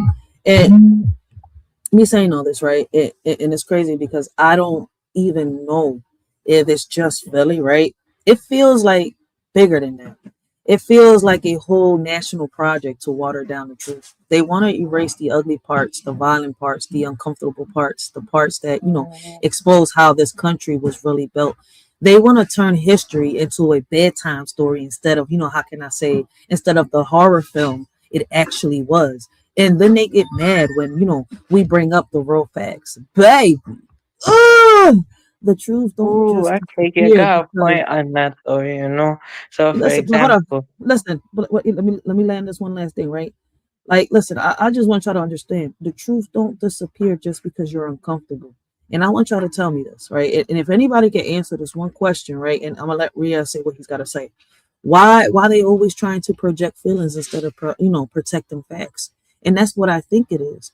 Because it's funny how, right, here in Philadelphia, in the president's house, right, which is like, like a museum thing now, right? They asked to remove all black history, how can I say, all the black history moments that were left there, and now due to a judge's order they had to put them back. Now they're saying the Trump administrations are the reason why this is being done, right? But my thing is, right, the wildest part about this is they always pick a character, right, to exaggerate. They either make somebody look like the devil or make them look like a saint. There's no in between, no humanity, no complexity, just extremes, right? And that's not history. That's how can I say, propaganda, like my old heads used to say. They don't want us to see, how can I say, people as layered, flawed, brilliant, complicated human beings. They want us to see symbols, not stories. So let me ask y'all, who benefits when our leaders get, flattened into cartoons instead of real people? All right. mhm. Like, that's a real question. And I listen, I know that I ask provocative questions. I love that Riaz be brave. I love when Riaz helps out here. Right. And y'all see, I notice I stay quiet when he speaks on the history parts or certain current news because he knows a little bit of his history. He may not be here from America, but I want y'all to understand, right? Everything in the map connects, right? People need to learn their history, right? Here in America, listen, people owned their lands before they were turned into slaves. People were taken from America to the Caribbean and turned into slaves. That's why they were slaves in the Caribbean. Puerto Rico, Colombia, Honduras, Haiti, all of the Jamaica, everywhere, right? So before we Yeah. start And I talking, said we the need to learn chief. our history. Okay, so I was gonna say also the chief is though also the original people of America was actually melanated people though actually. It's just Moorish that you and the there were the Moorish and other I forgot what they. I know the Moorish is the main one of them. no, I mean Um, there were other indigenous people too though yeah, who were actually as well. You got the copper colored though as well, the copper I gotta colored get their name people right. though as well. So but I know I get you on that kind of aspect too though actually. I know the Moors were the first to visit America, but they weren't first ones to Yes, be they there were. though. No, No, no, they were. no, I get you on that. But I'm saying there were people before them, though. No, there were people together with them. No, I agree with you. No, sorry, No, I there's no get you. difference. That's why I say what I'm saying. I was like, no, the indigenous and the black Africans were here together, the same way that they was together in Africa, and people don't seem that they don't seem to understand that part. They were indigenous and black Africans in both areas, America and in the Caribbean. But see, because of the slavery part, things got, how can I say, so twisted up, diluted, or shit got, how can I I say, get you on the more part, though. But anyways, that's why I though. know here in America, the real people of America wasn't just indigenous. Right? And you know what's No, crazy? The I Moors are know, indigenous. Listen, I get when you you hear on a that Moor aspect. speak, what do they call themselves? They Hmm? claim to be indigenous. When Moors speak, they claim to be indigenous. Okay, okay. So that's what I'm saying. It's like we got to really learn our history. See, me, I've gone as far to learn that, when it comes to my roots, we've talked about this. I'm a Taino, right? Yeah. And my family is not just up in the Caribbean. It's crazy. But see, we didn't, how can I say, we didn't exist over here. We came from the Caribbeans. No, I get I you on don't that mean part. that it's Sorry. crazy. It's hard. That's why I'm like, everything's been so twisted up, right? Okay. Yeah, I get And, you on that though, but my route though is not just basically in the Indian subcontinent. They actually went through Persia and China though. Actually, I could actually have a mix of that because you know where it was though, right? The Persians though, right? They bred with the original people of the Indian subcontinent, but before that though, what they did, they fought with them. They couldn't take over the whole, so what they did instead is basically they went around the board, all right? They took over pieces of the land and they bred with the people there. But before that, they probably went through China though, and then probably, you know, they went they went through that, and then basically, that's how you got me 13th century history. So the Indo-Persians became the Pakistanis though, because that's just the name. And also, though, I don't claim to be Indian, though. It's not that, though. Like, look, the reason I say I'm not Indian because they would tell you that, and also, though, it's because me and them are two different people. Once upon a time, we shared a history, but then at the same time, we're not the same people, though. You know. Whatever they had though before me is before me. That's got nothing to do with me. Mine's more of 13th century, and then after that, nothing. After that, that's just something else. No, I get you on the aspect you were saying. No, I know the Moors were there too, though. I know. Yeah, but actually, I was gonna say anyways, though, right? The original people of the UK, though, right, were actually the Celts, though, right? And they were actually, they were melanated, though. But then after that, though, you had after the Celts, you had the Romans, though, and then after the Romans was Anglo-Saxons and the Vikings together, and then pretty much, though, after that, though, basically, it was the Normans who came in, and then you got the rest later, though. yeah, see, Riaz knows a lot about history. So listen, that's the whole point. I open these panels. I see somebody in the comments has a problem because Riaz isn't black or brown. I see, but at the end of the I fall day, under the brown. I was about to. Sorry, I was gonna tell you, I fall under the brown category. Actually, it's just that basically I'm more Asiatic though, because I come from Mhm. the Asian Listen, man, continent we though, ain't here but the to. southern region, no, basically. I know I'm not. I may We're not not here to be black, listen. We're but not I here to worry actually about that empathize because with that. But anyways, though, let's just get to what yeah, we because gotta get to. we here to unite. Like people don't understand that part. Like we need to learn really, really our history. Like it's funny as shit. But Yeah. listen, and it's funny, right? Because I want y'all to listen. I'm gonna show y'all this clip real quick, right? Because I want y'all to see what they're. I don't know if they're doing this everywhere, but it happened here in Philadelphia. All right.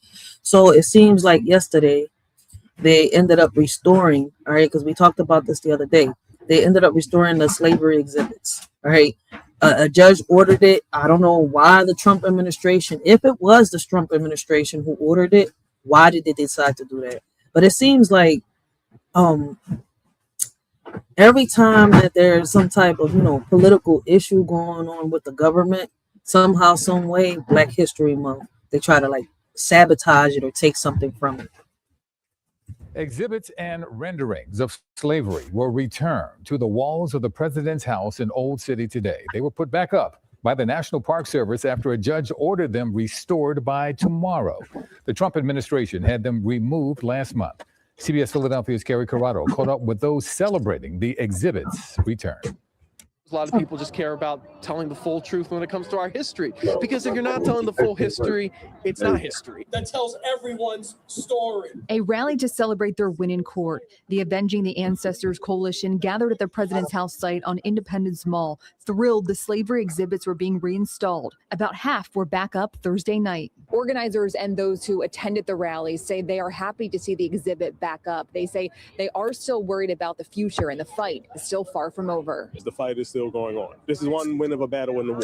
That battle started about a month ago when the city sued the federal government after dozens of panels were removed to comply with an executive order from President Trump. A judge ruled in favor of the city and gave the feds a Friday 5 p.m. deadline to bring it all back. In the meantime, the Interior Department appealed the judge's decision and asked for an emergency stay. The judge ordered the city of Philadelphia to respond by 4 p.m. on Thursday. CBS News Philadelphia reached out to the city, and we are waiting to hear back. We are fighting against the federal government. We are fighting the President of the United States, the Department of the Interior. And if you have a good case, if you have the people behind you, you can win anything. Mayor Parker also stopped by the site to thank the Park Service workers. And I want to say thank you. It's our honor. And I want you to know I'm grateful. It's our honor, man. Those who are fighting endlessly for the exhibit say they hope it's here to stay. We were ecstatic, but we understand that this is a lawless administration. And even if we win in the courts, we don't know if they're going to do the right thing with it. But first, we got to win in the courts. Carrie Corrado, CBS News, Philadelphia. Huh? Order next week.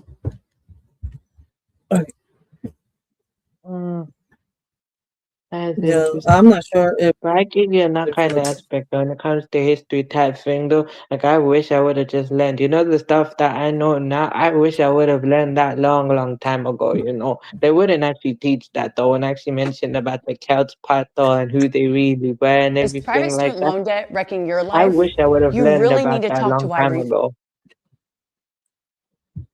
Yeah, I mean, I a wish lot I of would have people don't learned know that a their long history time until ago, but it's recently. okay So though. listen, No, I know it's mostly listen, right? Eurocentric. So I was gonna say, Listen. basically what you learn in school is Eurocentric mostly. Facts. But listen, I'm gonna use this as an example, right? Y'all seen that, right? I'm gonna use this as an example. And why I constantly keep saying, right? You know, to do y'all history, to do y'all research and learn your own history, right? Because take Martin and Malcolm for example, right? The minute somebody mentioned the dark side of Martin or Malcolm, people lost their minds. But I'm sitting here like, you know, y'all don't know, y'all didn't read, y'all didn't watch the documentaries. These men were human. All right, they had flaws, they had struggles, they had contradictions, just like every other leader in history. But when it's black leaders, suddenly the world expects perfection. So let me ask y'all, why do y'all? How can I say? Why do they demand flawlessness, right, from our heroes, but let everybody else be messy and complicated? All right, and let's be real. Martin was tricky, right? He had his issues, he had his contradictions. He wasn't. How can I say? The soft, gentle, I have a dream teddy bear. All right. They tried to paint him to be. All right. He was strategic. He was political. He was bold. And he was, not always liked. And Malcolm, whew, you could tell, he had that gangster in him. You could hear it in the way he spoke, the way he moved, the way he carried his He was past a with man who honesty moved without fear. He wasn't hiding who he was. He wasn't pretending. So let me ask y'all, why do y'all, how can I say, sanitize Martin and demonize Malcolm when both men were fighting the same damn system? That's the crazy part, right? And when I was a kid reading their stories, I had questions, big questions, because the way the books told it didn't match the way the world talked about them. The books made it seem like Martin was a saint and Malcolm was a menace. But when you actually read deeper, you realize both of them were brilliant. Both of them were flawed. Both of them were necessary. And, that's how can I say, what scared people, the truth that our leaders were humans, not mythical. Tell me this. Why do they think we can't handle the truth about our own icons? And, that's the thing. They put certain people on pedestals for a reason. Right, not to honor them, but to control the narrative around them. All right, if they make Martin look too perfect, they can use him, against us. Wow. If they make Martin look too perfect, they can use him against us, right? If they make Malcolm look dangerous, right, they can dismiss him. It's all strategy. Wow. It's all. Wait, can I have to tell you something interesting as well about Malcolm as well? When he came over to the UK and stuff like that, though, he inspired people like me to actually fight for, myself, though. Actually, people a long time ago, 50s, 60s, people like me had to hide everything about them. They hid their language, they hid their culture, they hid everything about themselves. They pretended to be something that they're not. And while they did that, they took severe abuse while they had to do that. that, and they were afraid to step out of the house and everything. And then literally, I think Malcolm came there to visit UK, and he probably went there for a speech or something like that. They asked Malcolm to help out. He said, though, look, you have to fight for yourself. And then basically that inspired people to do that. Those same people in the 50s, 60s, they listened to what Malcolm said. And from then onwards, though, they paved the way, for people in the 70s, though, to basically be their real self. So by the time my grandfather came to the UK, he came as himself, though, basically, because there were people before him who paved the way that made it easier for him to be there in the first place, though, And, my father got to grow up with his original culture and everything like that because, the struggles them people had to go through in the 50s and the 60s, 50s, 60s, and 40s, basically. So That's that's a what, fact. that's what they went through. And Malcolm actually was there because, that's little known fact as well. Malcolm came over here and, literally though, he inspired people here to actually fight for themselves though as well. And that's why, and also though, also Malcolm is also the main reason though, that also though he helped also, spread, the Muslim faith across America.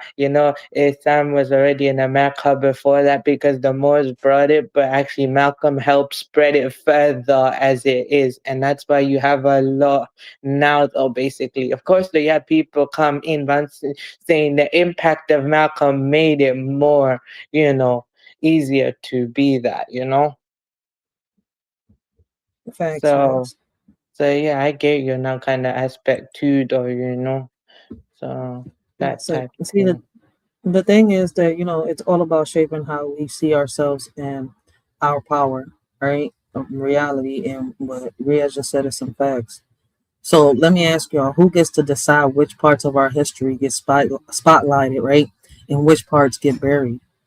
And that's the crazy part, right? At the end of the day, Okay. the truth, right? The truth is this: Black history has always been edited, filtered, rearranged, and repackaged to fit somebody else's comfort. But, Right. we're in a time now where we're reading more, questioning more, digging deeper, and refusing to accept the watered down version.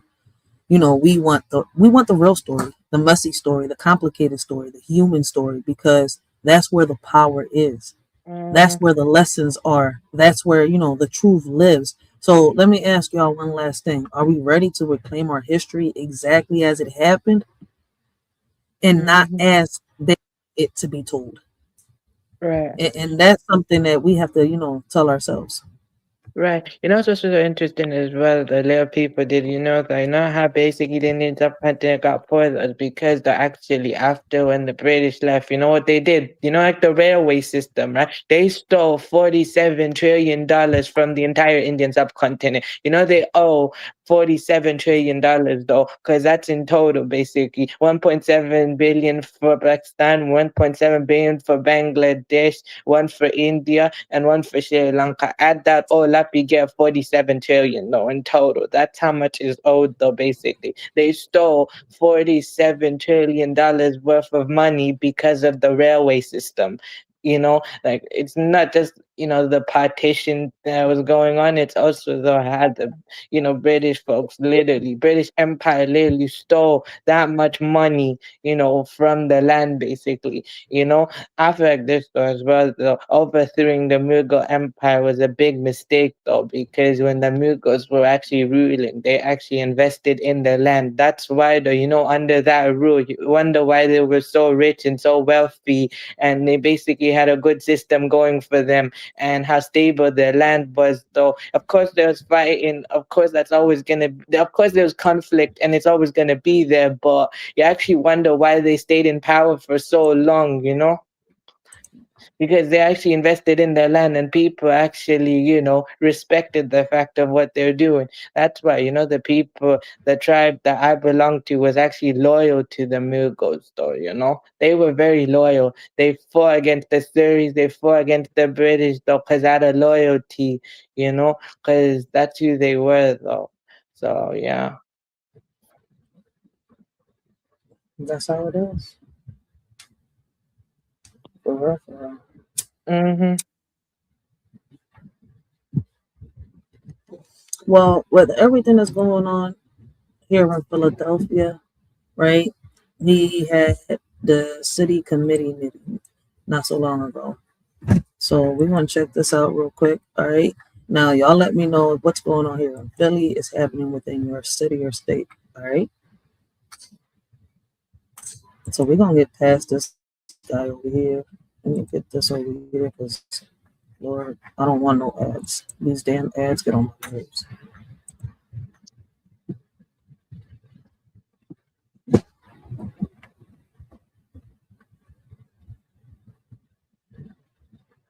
Service and the opportunity that system to govern amidst be driven not by fear, commitment to vulnerable and wall. To appease, give them ears to listen to the people they serve.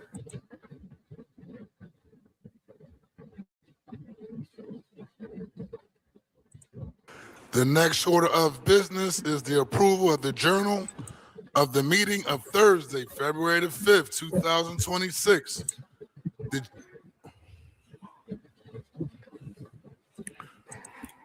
So they're gonna have another meeting on the 26th. So we're gonna do a part 2 to this live, okay? So this is a stated meeting. They're talking about the things that are happening here in Philadelphia. I know they should have this in other cities and states, right? They have this everywhere. But I don't know if what's happening here. I don't know if what's happening here is happening in other places. So let's check out what's going on in Philadelphia. I do know there's a lot of us trying to come together, a lot of us trying to start some organizations that will keep fighting, all right, for the things that people think that we cannot gain within our communities. I know I've sat here and talked to some good organizations that want to make a difference, that are fighting, how can I say, needs to be fought within our communities to get the resources that we need and for us to keep, how can I say, thriving.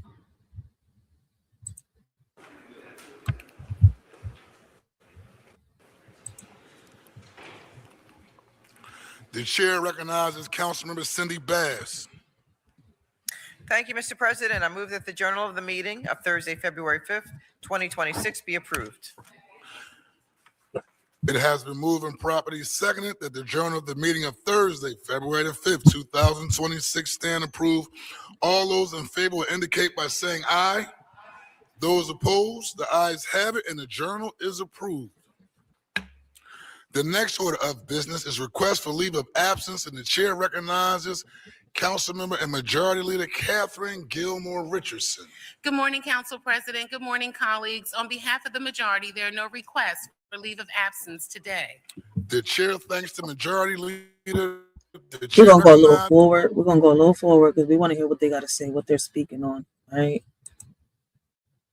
City government, specifically. It has been moved and properly seconded that the legislative whip the minority party, Nicholas O'Rourke. Thank you, Mr. President. I've asked for a leave of absence for Minority Leader Kendra Brooks.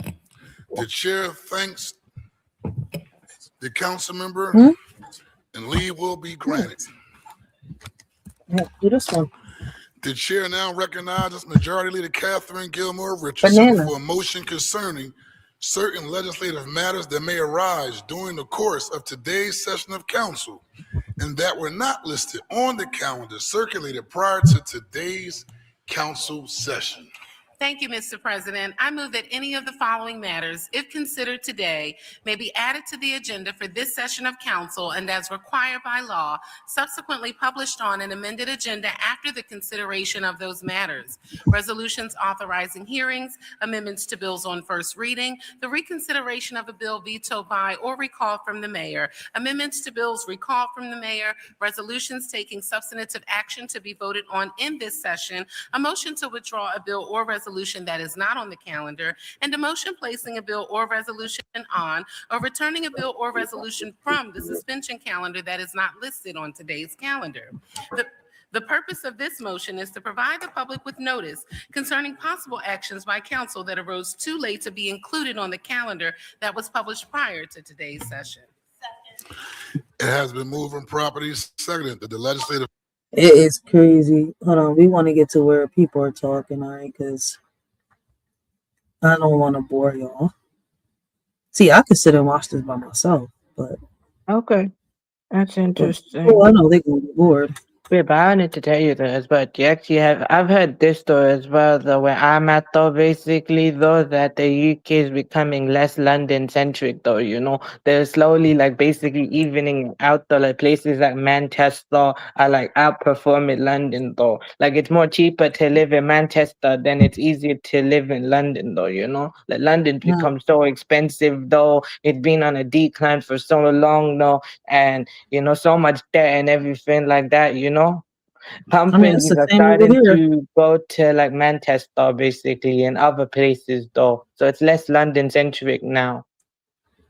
Yeah, but I mean, it's getting expensive everywhere, man. For a bag of grapes, you're almost paying $17. Yeah. Wait, not just grapes. It's more like cost of living, petrol prices, Oh yeah, petrol that slash too. fuel prices though. Let's see what else. I mean, everything went up. Clothes, Everything. Bills went up. literally. Clothes, Yeah. food, gas, everything went up. Ain't shit go down. Yeah, but I'm just saying, when I actually mentioned the fact UK is becoming less London centric, you know, over there, I know it's something similar. Which place is becoming, you know, less focused on that, you know, focused on a specific place though? Because, you know, like when I say London's like New York, it is actually literally come here. It's like something familiar to you though, actually, though, because, you know, it's kind of similar in a way, you know. You're not the first person I've heard say that. But hold on, let's continue with this video real quick to see, because I want to get to where people are talking, because I want people to see that, you know, I need to stop. See, they don't let you record in these places. That's the crazy part. So I like reviewing and reacting. Hey, but look, though, I'm gonna hop down though. It's getting late for me, though. I appreciate you having me up, though. This is a good conversation. I just, you know, watching the, you know, chat though. But I appreciate you having me up, though. Same here, same here. I appreciate you, Young Riaz. Shout out to Young Riaz, y'all.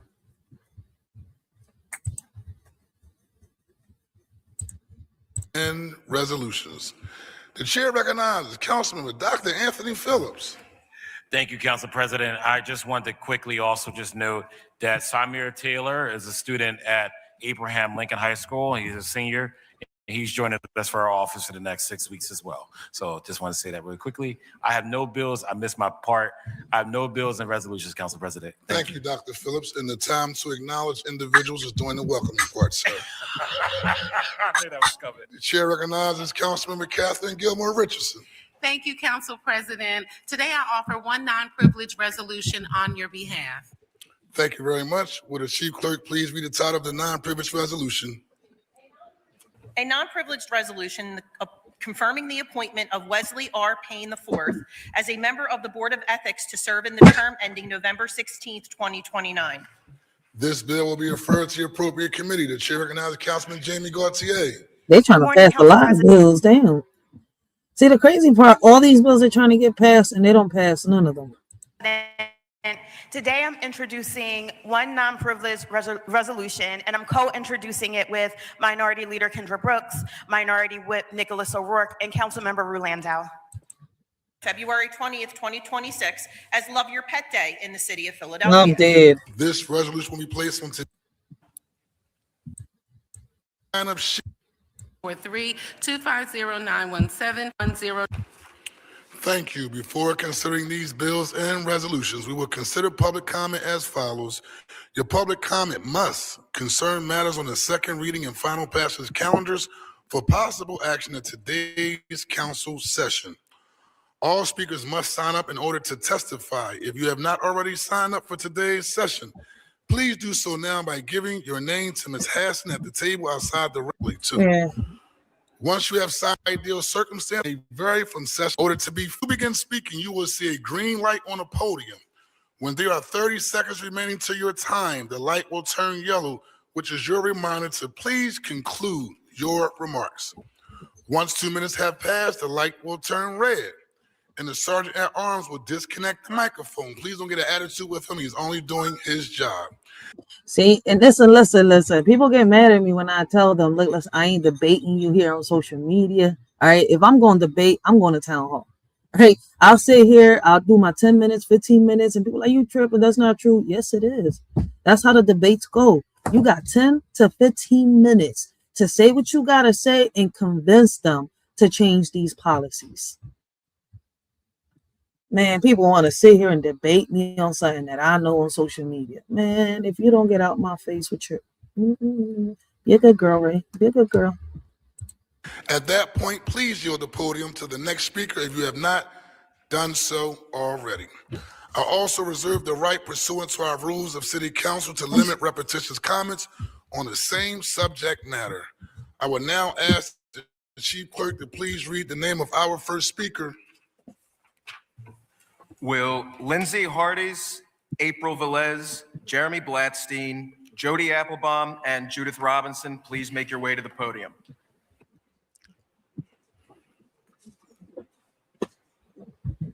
My kung fu. I don't know nothing about no kung fu, but I know some Mortal Kombat. I could turn into Scorpion real quick. Get over here! Slash somebody's head off. Real shit. I don't know nothing about kung fu, but I know some Mortal Kombat and some Street Fighters. Uyuki! Uyuki!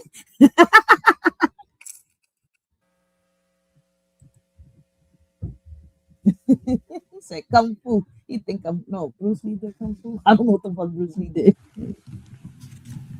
Jody Applebaum. There we go. Jody Applebaum.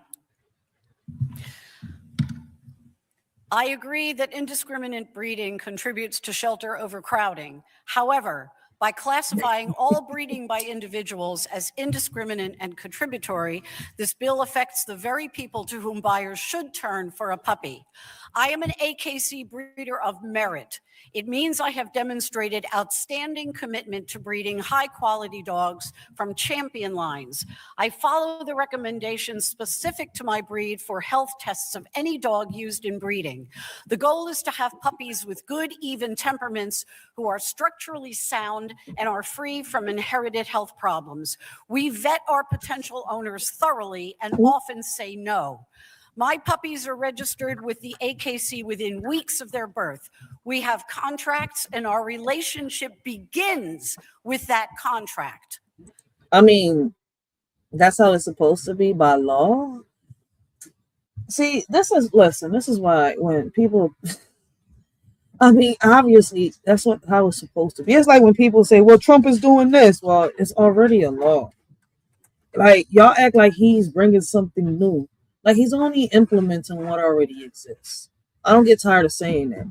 Like, and it's funny because when they come to my baby pops and try to say the same, like, no, he's going to say the same thing I said, right? But on some respectful type shit. You won't even know he disrespected you. I'll be the only one laughing because I knew that he dissed you, right? In the same, listen, some people just slow. Now, let's see where she's going with this.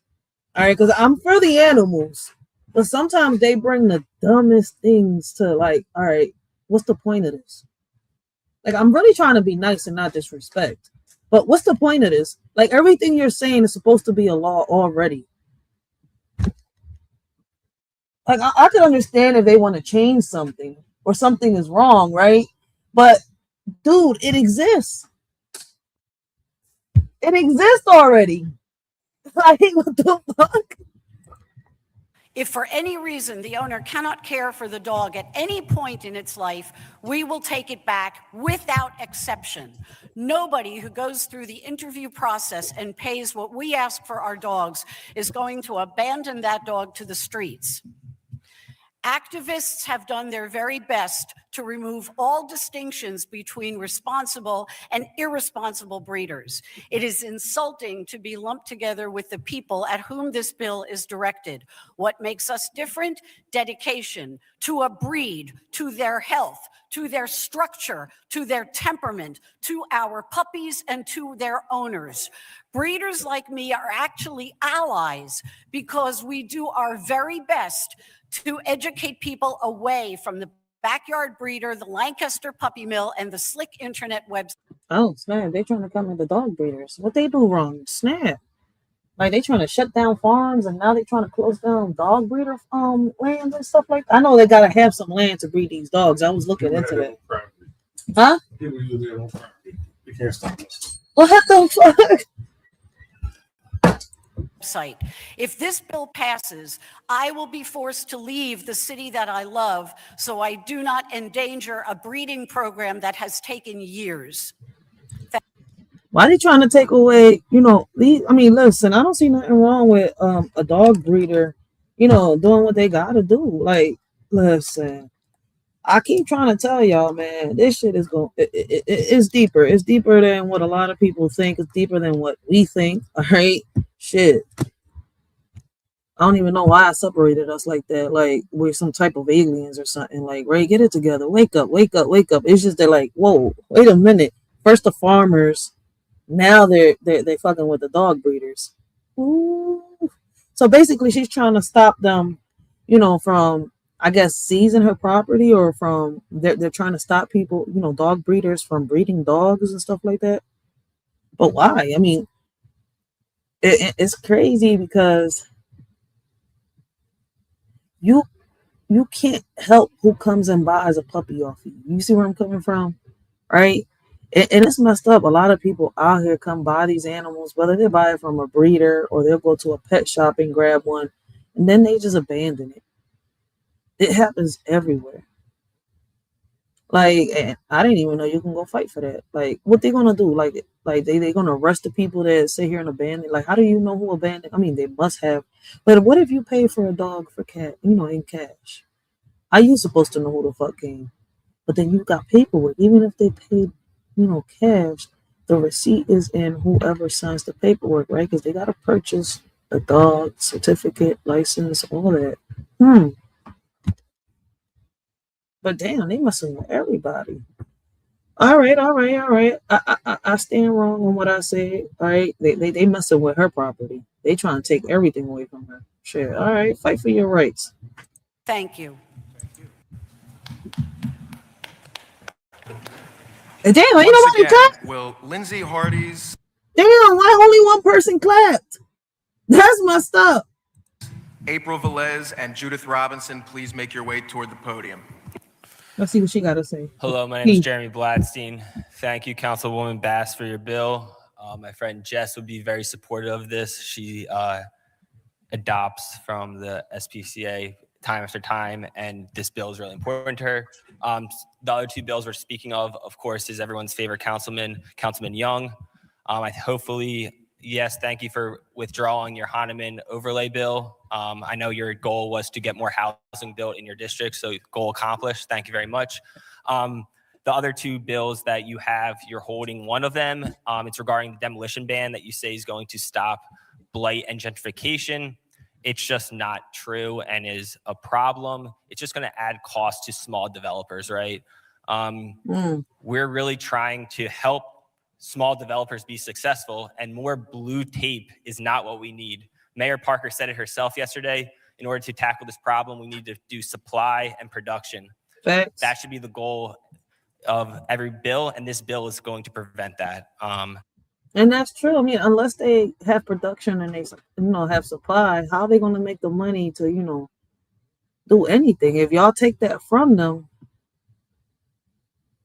it's like y'all trying to, collapse everything. All right, let's put it like this. It seems like it's going in the way that Trump said from the beginning, right? He said he's going to collapse the system and rebuild the system. All right, but how is Trump going to do that? What happens when everything collapses? And that's why I said, listen, man, y'all better start preparing yourself, getting yourself together. The world's not going to end. All right. If anything, a lot of shit is just going to reset. Okay, but will the system reset? The goal is to grow Philly to 2 milli, and your What? other bill in terms of small businesses Philly to 2 is just milli? going to be hurt small businesses, right? 11 p.m. I don't know. What if you want to get something to eat real fast? What if you want to get something from the corner store? This bill prevents that. And realistically, restaurants that don't have liquor license would have to close at 11 p.m. I don't think you should be the restaurant thing is a big deal right now. And last but not And I talked about that. We did a whole live, and it seems like there's people, fighting for their small businesses, right? Because it's crazy how, after events and stuff like that, people like to go out, get some food on the late nights, right? But unless you have liquor, you cannot have your establishment open until after 11 p.m. But why? Why is it that the liquor stores get to stay open, but not the businesses, that are selling food? It's just like, you know what? Listen, I'm not gonna sit here and lie, right? Like these small businesses isn't creating the crimes, but the people, intoxicated with the alcohol that is legal to drink are out here crashing, unaliving people on sidewalks, all right? Doing a whole bunch of, I can go down the list, all right? But that's legal. It's legal to get intoxicated and do some dumb shit. But it's not okay to, come out of an event or something after 11 p.m., right? And stop at a, little business that's selling some food or a restaurant and sit down and eat peacefully and go home. No, if you're not intoxicated, it's not okay. And it's crazy that that's really only happening within the urban communities. I've already talked about this. This is crazy. And now, see what I'm saying? It comes right back around. It's been, a few months since we talked about this, right? How they was planning on doing all this, blah, blah, blah. And because they said that Philadelphia was going to go under, how can I say, under, I don't know how to call it. Basically, how can I say? I forgot what the word was, but after a certain, after a certain time, all establishes everybody, got to be in. Like supposedly, alleged. I mean, they did this before, right? Allegedly, if they catch a kid outside after a certain time, they're supposed to either take them to the, district or find who their parent is. Ain't no officer doing that. They haven't done that in a while. What makes you think they're gonna do it now? Man, I've been talking about implementing the law, but no matter how much we talk about it, is they gonna do it? At least we're talking about SEPTA. The GM of SEPTA, he was here last week, right, fighting for SEPTA funding. I encourage each and every one of you to ride SEPTA right now. I think you'll see the improvements that have been happening with the SEPTA system with these new fare gates. But realistically, it's a partisan issue, and I don't see no improvements with SEPTA.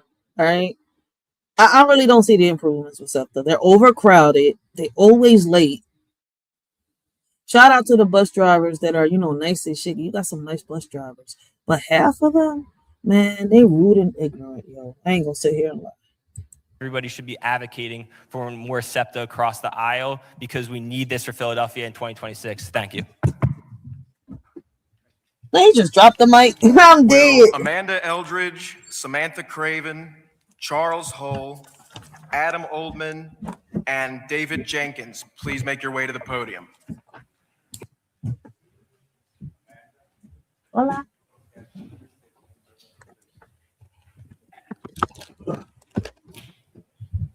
Where they at? I can't see them. Amanda Eldridge. As a veterinarian, I have seen firsthand the effects of irresponsible backyard breeding. These consequences include poor genetic planning resulting in congenital defects. Oh, she's the Karen that's trying to shut down the breedings. Oh, you a Karen. You one of the ones that trying to have this law passed, huh? A complete lack of veterinary care, significant rise in preventable infectious diseases, and an increase in surrendered animals. The following instances are not hypotheticals or potential outcomes. These are actual events I myself have experienced. These consequences show in the entire litter of 8 puppies brought in with parvovirus and losing their lives because the breeder did not vaccinate the mom, who therefore cannot protect her puppies by passing on the antibodies. This shows in the dog showing up in dystocia, which is having trouble giving birth, who requires an emergency C-section and has had 0 medical oversight. No vaccinations, no genetic or health screenings, no imaging to even know how many puppies are in there, as this all cuts into profit margins. Well, then you need to start aiming at the people that misuse and abuse dogs, that are out here breeding dogs just, for profit and don't care. But don't aim at the people that are out here and really do care about the animals. See, that's a big difference. And people like to lump everything into one pile. One man is bad. Well, all men are in that pile with that one man. All women are bad. Well, all women are in that pile just because of that one woman. Like, come on, man. Backyard breeding prioritizes profit over welfare. This is a deliberate and reckless practice. When overbred females are no longer profitable and puppies are no longer selling due to overabundance or illness, or when people who have purchased these animals cannot afford the care they need due to actions or lack thereof of these breeders, these animals are surrendered or worse, abandoned, and Act Philly picks up the pieces. This legislation represents a critical step toward reducing suffering, protecting our community, and giving Act Philly a fighting chance to fulfill its mission responsibly and humanely. So as a Philadelphia Act Philly has put down dogs that didn't need to be put down just because someone has said, oh my God, that dog bit me. And that dog was just defending their property. And y'all have sat down and put down dogs cold-heartedly. And you want to say that? What makes you any different from the people that are doing that? Come on, man. Philadelphia born and raised resident, as a veterinarian, and as We an just advocate said- for both animal welfare and public health, I strongly urge you to support this bill. Thank you.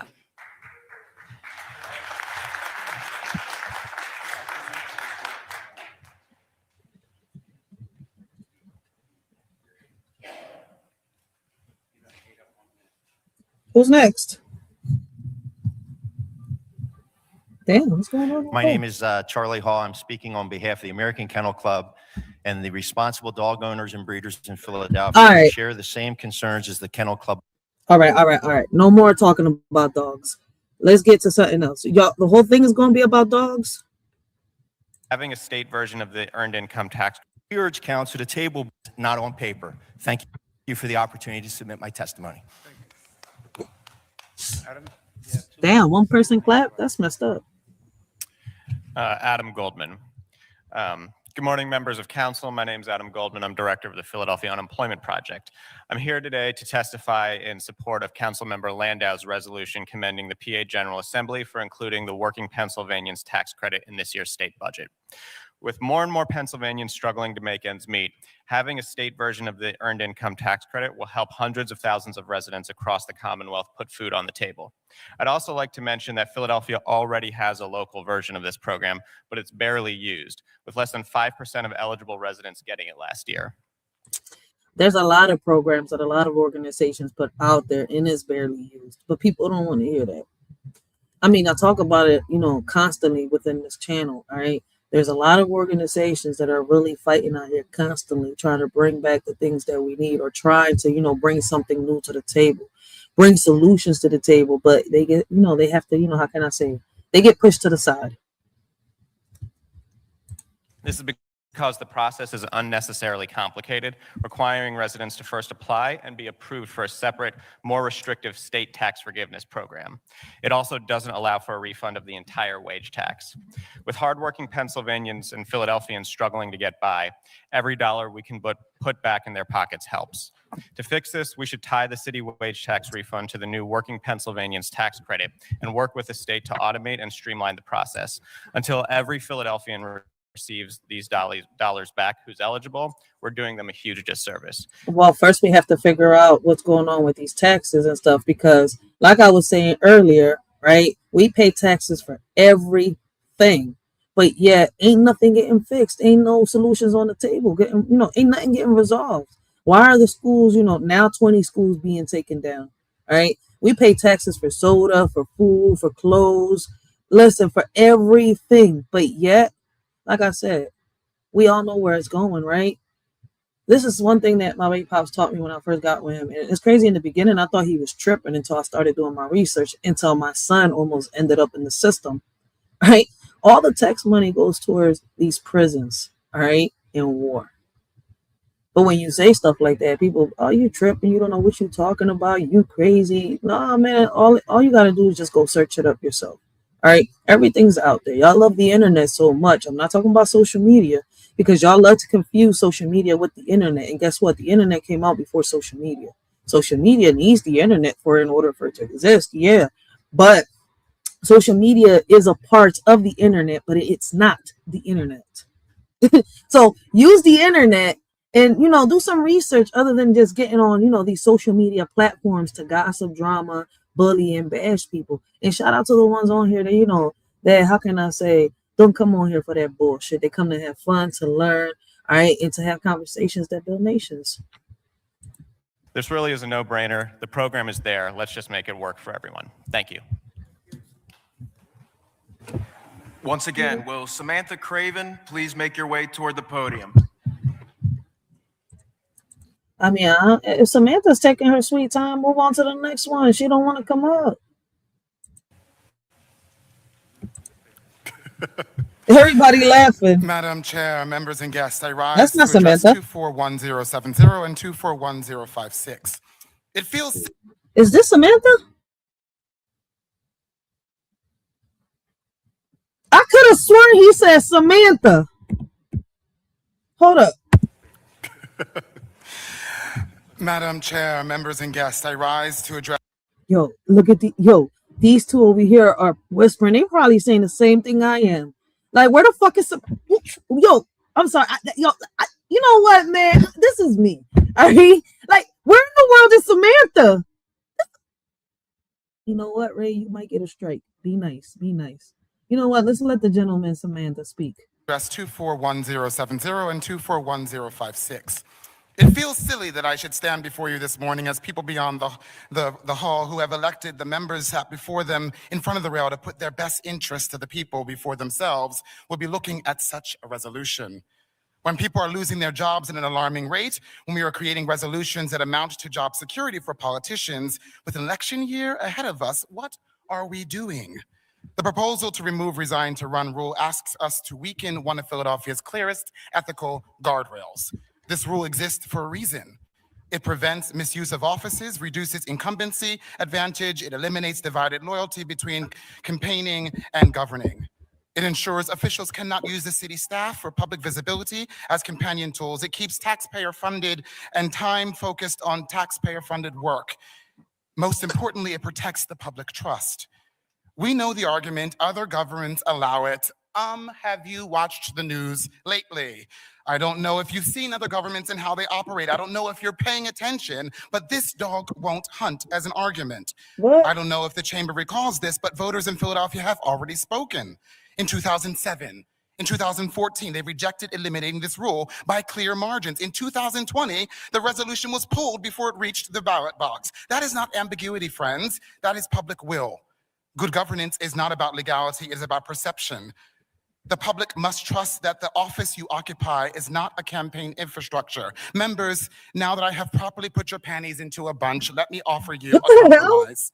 I would rather pay every city officer who resigns to run a transition compensation and greatest thanks for their legislative work, noting that if they lose, they face what every American faces when changing jobs: uncertainty. Public office is not a safety net, it is a public trust. This is not a hard one. Philadelphia has told you no, not once, not twice, not thrice. Don't make them do it again. Samantha confused me all across the border. I think I know what Samantha was talking about, but Samantha, listen. Are you talking about the cops, the government? I don't know what was supposed to be transitioning, but you confused me. How she get more claps than the other people? My bad, Hi, I'm Samantha Craven. Oh, that's Good Samantha. afternoon, Council President and members. So who the hell was the other person? They asked for Samantha, a man in a wig pops up. They never mentioned his name, and now Samantha pops up. You know what? I'm done. Like, hold up. Was this a whole mix-up there? Is this why people was going crazy in Philadelphia about this meeting, man? Listen, I'm mad I missed this, John. I'm mad. Listen, I love watching these meetings. The committee meetings, the state meetings, all of them. The Senate meetings, listen. Y'all just don't get it. They be funny as shit on this. Members, my name is Sammy Craven. My main emphasis on Bill 250989 needing to be passed is due to the significant impact it will have on the overcrowding issue at Act Philly. This city's only open intake shelter that has euthanized over 2,000 innocent souls since 2024 to now, simply due to lack of space and time. For the past several years, I have been deeply involved in reducing euthanasia for space at Act Philly, not as a spectator, but as someone actively moving animals towards life outcomes. I've designed and distribute free shareable graphics highlighting Act Philly's timestamp dogs, encourage outreach. It's not that I don't care about the dogs. I thought Samantha was coming, to talk about something about, our community, but she's talking about the dogs. Like, let's go into something more important, things that we could actually do something about.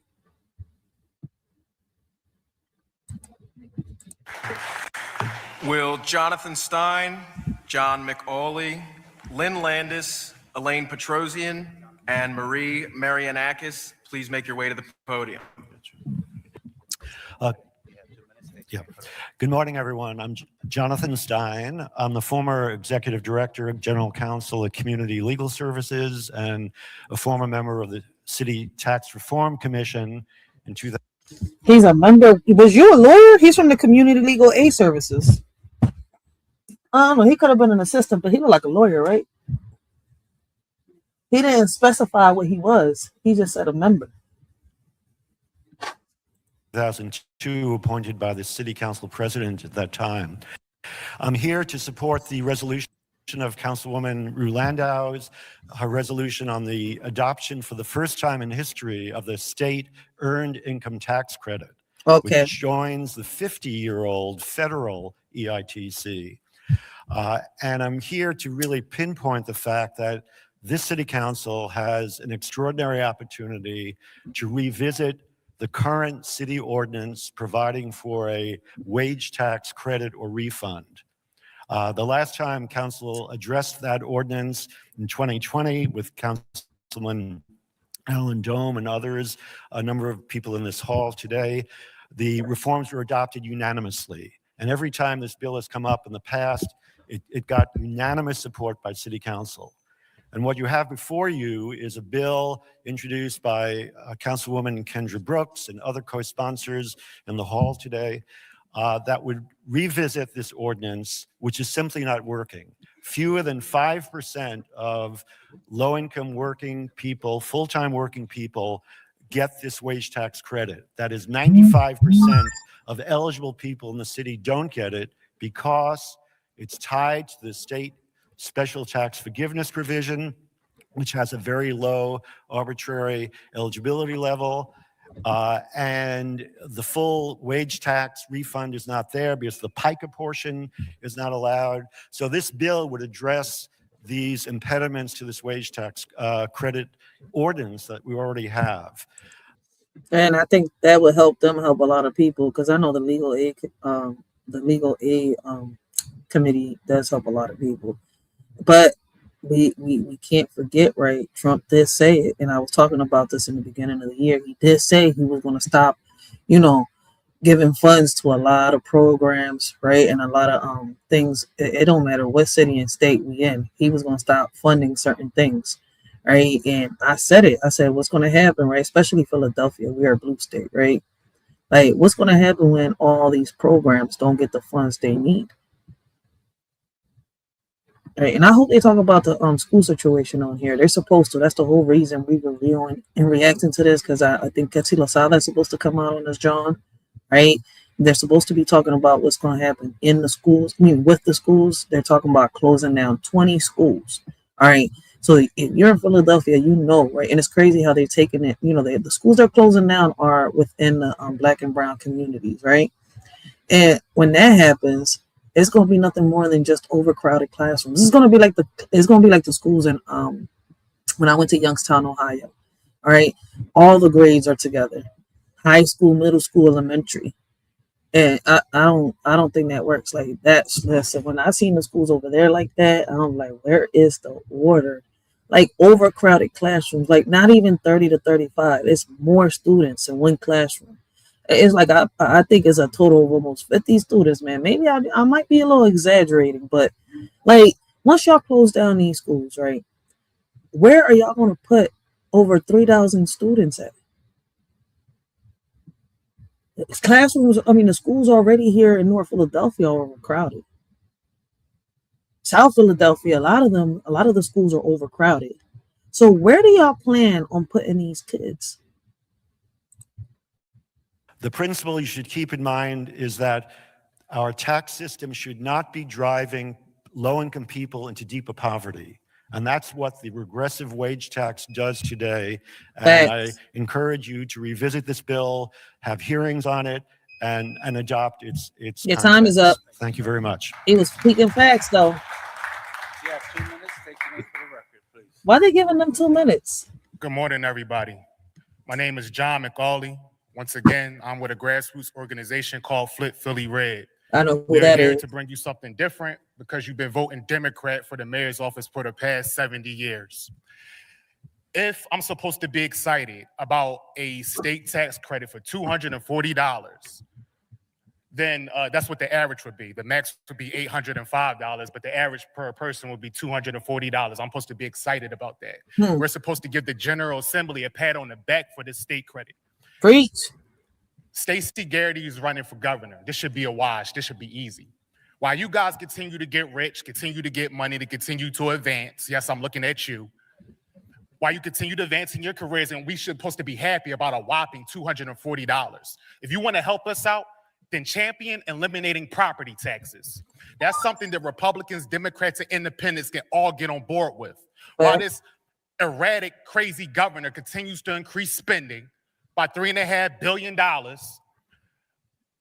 we're struggling out here. Facts. And that's what I'm saying. It's like you see all of Philadelphia coming at, Sherelle Parker, and I see her trying to do her best. All right. It's to the point where I think at certain points y'all got her hiding, but I don't see no pressure towards the governor. None whatsoever.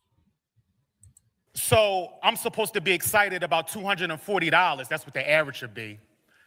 When he continues to spend taxpayer money, millions of dollars on his stupid TikTok videos. Thank you. And y'all don't say anything about. Ooh, finally somebody else is saying it. Fuck the governor. Yo, I'm sorry. I didn't mean to get in my Ice Cube bag, but I can't stand that corrupted motherfucker. And people just don't understand. Y'all putting that heat on Sherelle Parker, but this corrupt motherfucker y'all praise like he's a goddamn god. A god where? Y'all so worried about a sky daddy coming from the sky to come save you. Ain't nobody coming to save you. It's like my baby pop said, man, we have to save ourselves. That I'm supposed to be excited about $240 while the Philadelphia parking authorities made it impossible to park down here in Center City. Facts. You got the bike lane mafia down here that's made it impossible to park down here in Center City. You got Comrade Mayor Sherelle Parker, who's implementing her Soviet Union $2 billion home plan that we're going to have to pay back, that our children is going to have to pay back. Yeah, with that one, I don't like. That's the only thing I don't like about Sherelle Parker's plan. Like the little housing thing that they got going for, Philadelphia. And I questioned it in the beginning, right? And what's crazy is, right, I don't even think that this is her little, idea, but I guess it's on her because she's the mayor, right? But I said it. I said, if this happens, people are going to have to start paying a lot of money back to the city. And for what? Where is it going to go? I mean, we're paying taxes, right? And it's supposed to go towards the schools, right? It's supposed to go towards a lot of things here within our own communities, right? But it's not really showing. The schools are falling apart. They're saying they need this and they need that, right? 22 schools being closed down. 10 buildings are being kept by the school district. 12 buildings the government is keeping. But we already know what's coming, right? And it's crazy because I said it to my baby pops there. I think it was a few weeks back, and he said, no, Philadelphia's not going to do that. Yes, it is. They're trying to make certain parts of Philadelphia, how can I say, smart cities and stuff like that. So, I mean, listen, it's coming. It's happening. Whether we like it or not, a lot is about to change in Philadelphia.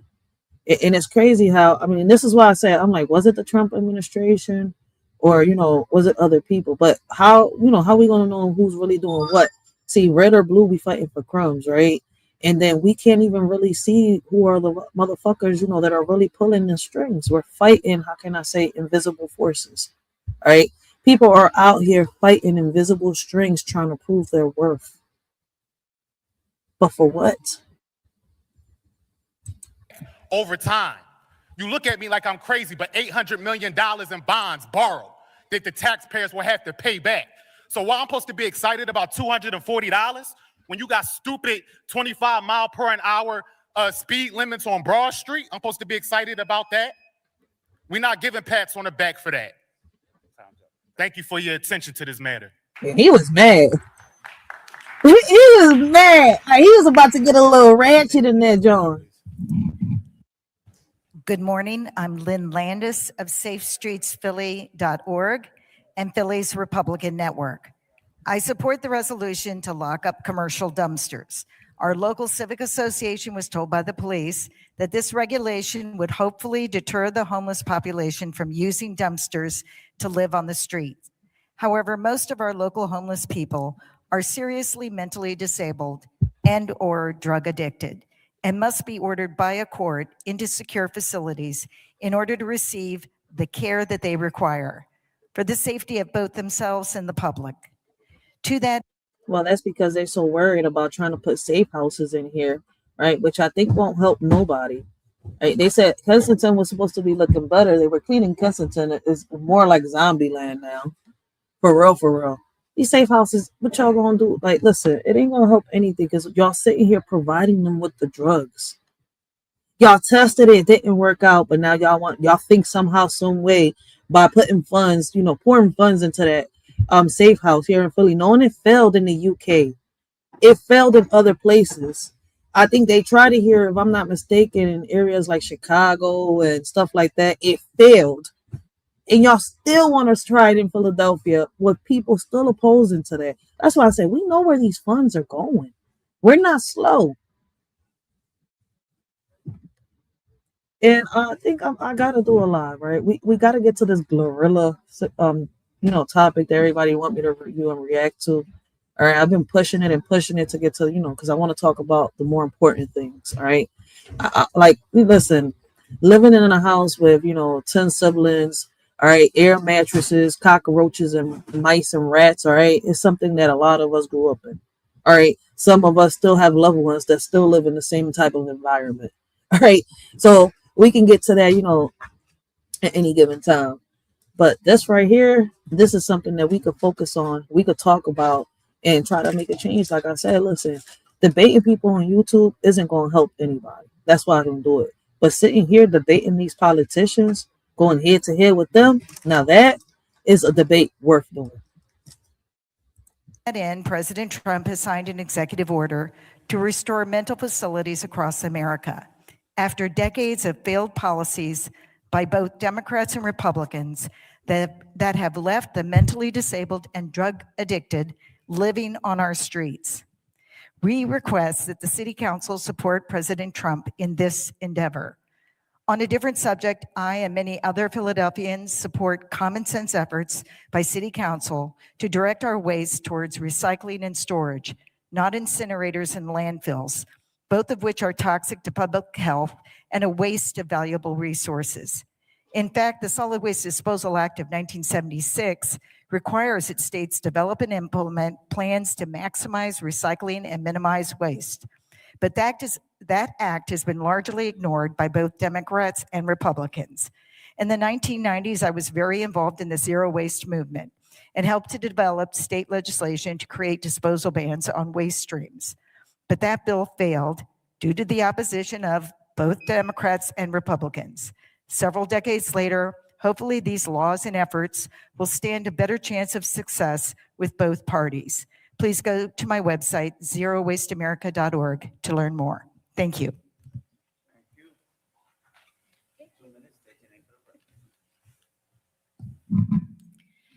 My name is Elaine Petrosian, and I am rising in support of Councilman Young's Bill 250988, which is an zoning overlay in certain parts of the 5th Council District to provide overnight respite and relief to neighbors and commercial corridors from relentless 24-hour-a-day, 7-day-a-week operation of mini marts in air quotes that are operating as smoke shops, which in reality are selling oftentimes selling unlicensed and unregulated intoxicating substances.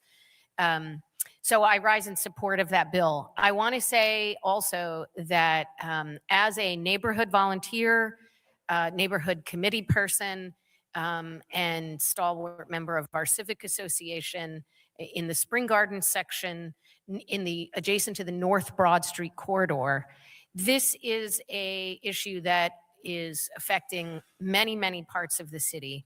It will not be solved by diligent and a patchwork of zoning overlays, which is why I also want to say I look forward to, and I thank Kathy Gilmore Richardson for her leadership on holistic approaches to this new threat to our commercial corridors and the hearts of our neighborhoods.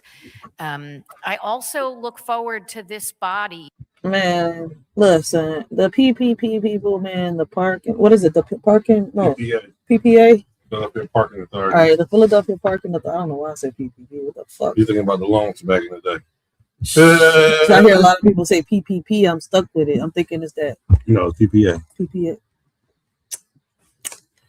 Listen, them motherfuckers is making money this year. All right, they sit here. How can I say, finding people, right, that don't own a car just because somebody had, how can I say, reserved the parking for themselves.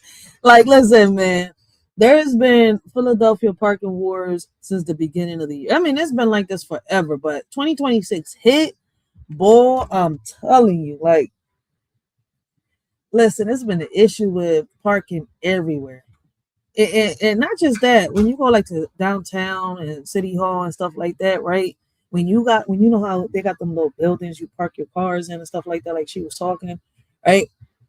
Yo, the prices on that is wild. It's like you renting a freaking room. I'm telling you. You might listen, you're better off renting a room than, how can I say, reserving a spot for an hour in them parking places. I'm telling you. These mofos is doing nothing but making money off of our backs. I'm talking like, oh, like, and it's crazy though. Like, man, they got me chopped. They gave me a few of them fines. It's like, oh, you were obstructing what is it, the road. I said, I'm obstructing what? I can't help if somebody reserves the parking when I'm not home. All right, I don't own a car, so I ain't reserving shit. I don't have to put nothing in front of my house. All right, now if this is my parking spot, y'all decide to say, well, this parking is reserved, which y'all should. All right, they said that they didn't have it like this, but listen, I asked them, right? Because I remember when I moved into this block and I was younger, right? Each house where the parking was had their address painted like in yellow. In some blocks they were white. And I remember that everybody parked their car there, right? And nobody parked in that area because it was, but I'm saying, I was like, I don't know, maybe because it was a community back then. But when I started talking to these politicians, they was like, oh, it was never like that. I was like, you're not going to tell me how it was in the community that I grew up in. But now, and I'm saying, I was like, so I guess back then people were just getting away with shit, all right? Because now, when you look into the laws and shit, listen, did y'all even know that y'all can't let your 10-year-old walk to the store alone? Because according to the law, right, it's against the law for you to let your child walk to a corner store unsupervised. Right? That is considered child neglect, right? And there's parents that have fought these laws. And guess what? They've managed to change the policies. I've done lives on that on this channel. So for people to tell me, oh, you ain't gonna make a change, you ain't gonna make a difference. Well, guess what? A lot of our ancestors sacrificed themselves. All right. A lot of, how can I say, a lot of the people that y'all look up to, that y'all consider idols, sacrificed themselves to change, there's these policies and stuff like that for us to have, how can I say, better communities. And I understand why certain people say, that, at one point, how can I say, people were happy. I'm not going to say that America was so great, no. Right. But maybe at one point where, when I didn't exist, because there's a lot of our, older, elderly people saying that at one point America was great. But, I wasn't alive to see it. But one thing I could sit here and say that at one point we did have communities that were communities when I was younger. Right? It's like when they say that it takes a village. All right, I was raised by a village. I was protected until I grew up and started coming outside of my village and started seeing how the world really was. And I know that my community wasn't the only community. Exercising oversight, meaningful oversight of the executive branch of government. And because this body can make the laws, but cannot enforce them. So I look forward to those times, and I want to say thank you to everyone for taking this very seriously. Will Robert Gray, Jessica Graff, Devin Cairo Rodriguez, Vanessa Raymond Garcia, and Ian Griffin please make your way to the podium? Hi, my name is Marie Marinakis. I wanted to thank the council members and attendees for the opportunity to speak. I have volunteered at ACT Philly for the past 12 years. Oh, and here we I'm go with here these to dogs support again. the moratorium on puppy. I'm not against the dogs. Listen, I love dogs, but we're not doing this animal thing right now, okay?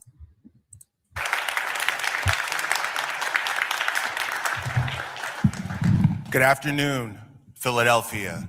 I am here today to speak on several issues. There's a lot at stake today. Excuse me. Please state your name for the record. I will state my name, which Hold up, wait a minute. No. We not just gonna do this. Hold up, wait a minute.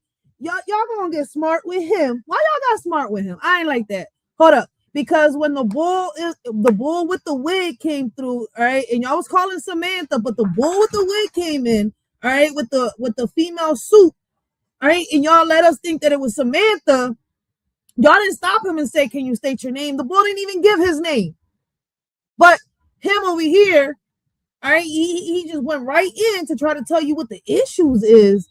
You're gonna say, "Excuse me, can you please state your name?" Oh no, man, y'all gonna do him dirty. Why y'all don't like him? Is it the way he's dressed? Shit, what's the problem? Y'all could have said that to the other bull that we thought was Samantha. Had us confused throughout the whole debate that he was trying to, like, get the fuck out my face. which is Robert Gray. And as I was saying, there's a lot at Yes, stake today, wild. Philadelphia. A lot of our individual freedoms are being infringed upon. And I want to make comments in reference to several bills on the docket today. 251098, 241070, 241056, 250843, 250889, and 251097. You got a good memory. So, as I said, my name is Robert Gray, and I'm here today to speak against legislation that, while well-intentioned, only ultimately infringes upon our individual rights, misuses taxpayer resources, and expands bureaucratic power under the guise of social justice. Let me be clear from the outset. We all love our puppies here in the city. Oh my Protecting God. animals from abuse is a worthy and necessary goal. No reason. I would love to hear what you're saying, and I just defended your behind, but you're here with the dogs too. All right, I love the dogs, I love the animals, but can we get to the issues within our communities? We know that this bill is going to get passed. All right, but let's get to the real issues of our community. All right, shout out to Robert Gray. All right. We work directly with ACCT Philly. We also do work with the police and take owner surrenders when we are able to, which is not very often because we're always full. I fully support Another Bill person to act? 250989. As somebody that has a front row seat to the overpopulation crisis in Philadelphia, I think that putting a temporary ban on the selling of puppies is a responsible and Yeah. common sense approach. I should have peeped when she said ACT. Come on. Let's get to the real issues. All right. Come on. If another person comes in here about this puppy issue,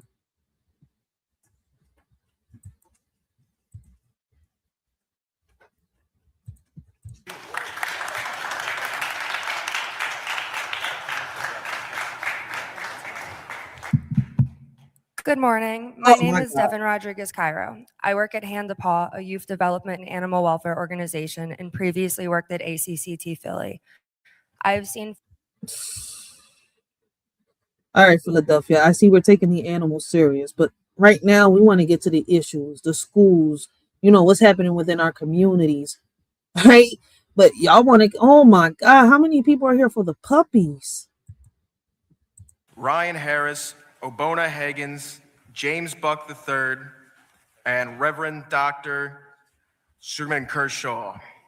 I hope the Reverend's not here for the puppies too.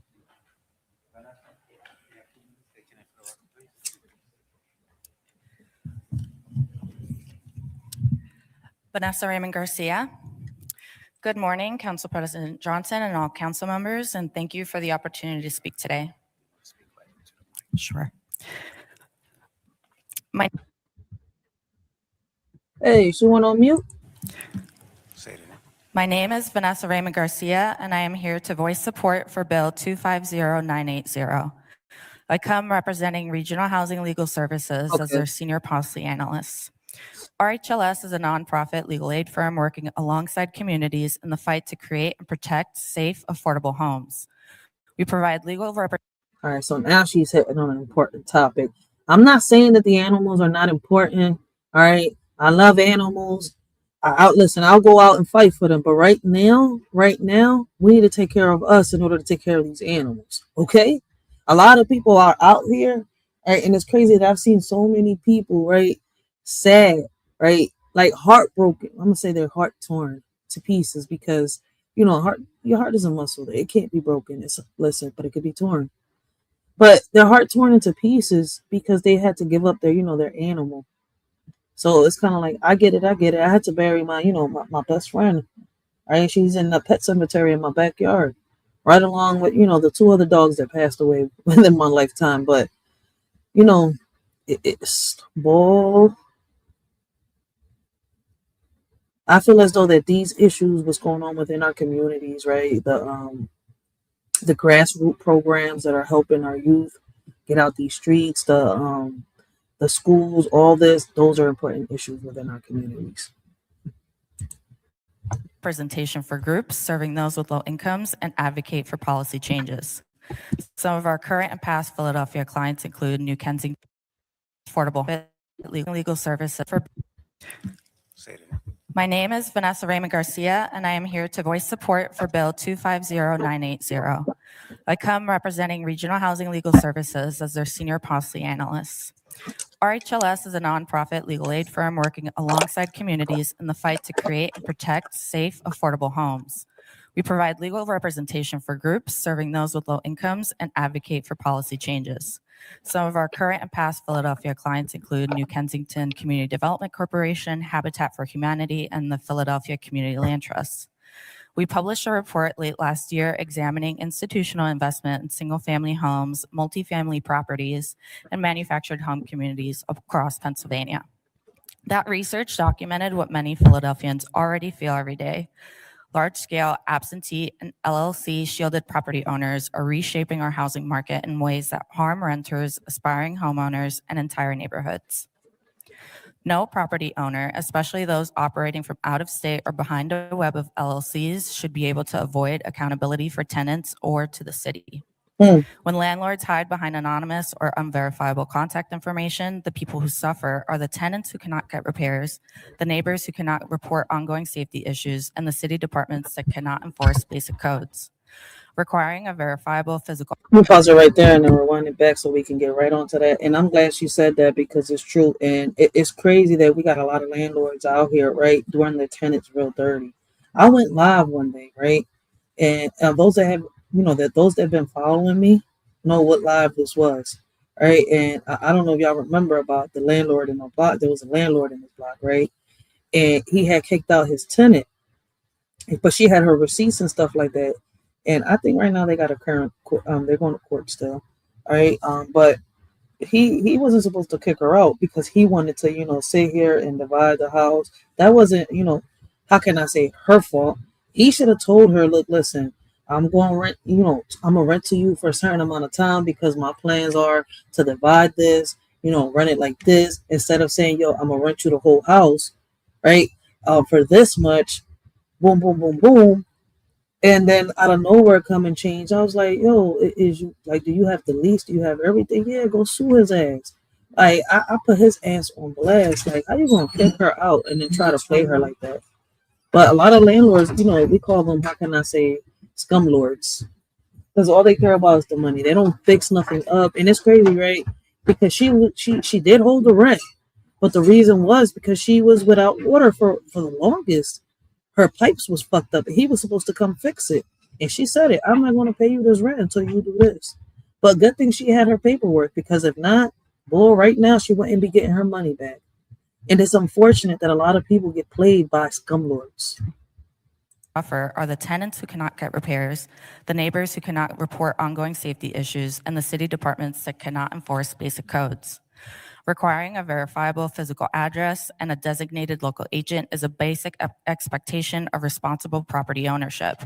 If someone profits from Philadelphia's housing market, they must also maintain open lines of communication and meet their legal obligations. Facts. Thank you, Councilmember Phillips, for your leadership on this issue, and I urge council to pass Ordinance 250980. I mean, hopefully they pass a lot of things, man, because something got to get done with these landlords, right? And a lot of them have taken advantage, since the prices have gone up. It's funny that a lot of people are coming here to fight this because it's time. Like put a stop to the landlords trying to play people out here within the urban community. People that are supposed to be living in poverty. Like, the rent out here is, listen, it's outrageous. I'm not gonna sit here and lie. Like, and the landlords know this shit, and it's fucked up how y'all sitting here playing a lot of tenants, right? Knowing that they would have to move out looking for something cheaper, or they wouldn't be able to afford it after a couple months. Like, come on, man. Let's be realistic. Like, man, boy, I'm telling you, like, man, listen, man, you can change the world, you can help the world, but you sure as hell can't change or help mankind. Thank you.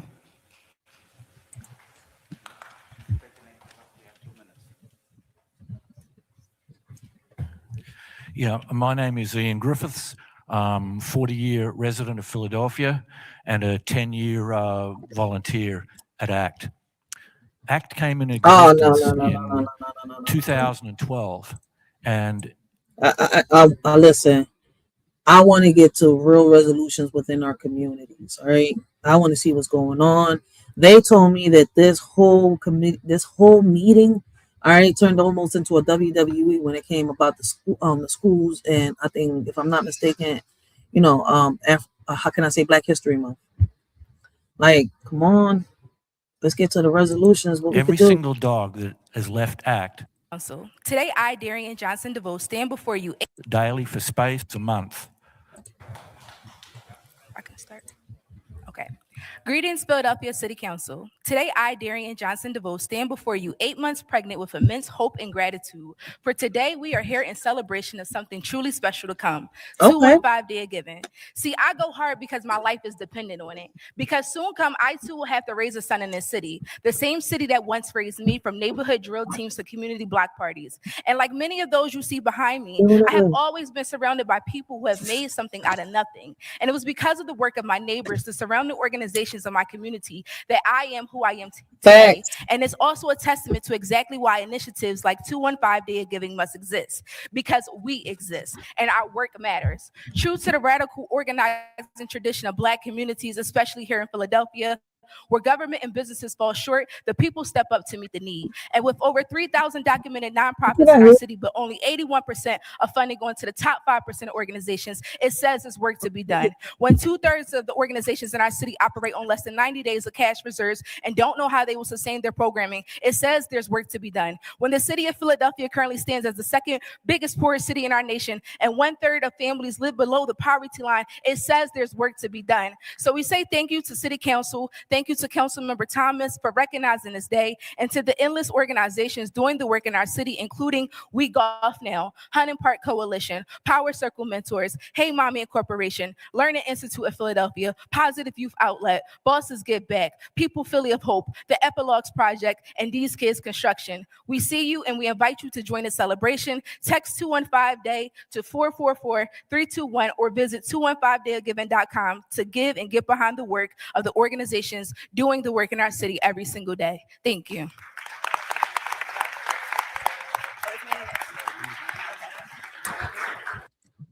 It's crazy, right? because you know, going to these meetings, you can accomplish some things, right? And listen, I had this social worker when I was younger, right? And she used to work for La Salle University, and she used to fight just like this. And it's crazy that, you know, I'm not gonna sit here and lie. It's not my first time saying it, and I don't get tired of saying it. She was one of the first people, you know, to inspire me, all right, to teach me, you know, that I had a voice, right? And it's crazy because, you know, listening to her talk, listening to how she would fight for families out here, kind of did inspire me. And you know, listening to her also was one of the reasons why I picked up one of the first poetry books, you know, that I first ever read, and that was Maya Angelou, right? And that inspired me to do a lot. But I didn't really, you know, how can I say, claim my voice until I turned like 25, 26, until I got pregnant with my daughter, until I was older, until, you know, I was, you know, how can I say, I was doing my history. A little before that was when I was really getting deep into my history. That I know history, yeah, because I've always been a history fanatic. But I didn't start really taking it serious until I was like 25, 26 years old. Right, when I really started learning about, you know, our ethnicities, our roots and stuff like that, our culture and much more, where we come from, how did everything start, right? And then even when, you know, not so long ago, what, like 2 years ago, we started diving rabbit holes on this, John. I thought it was something fun to do. Like, hey, let's just, you know, dive down rabbit holes. Let's start connecting the dots. Let's look at videos that people don't want to look at, which, you know, these videos will actually tell us. And people don't look at it because, oh, they're talking bad about the person that I idolize. You know, you see where I'm coming from?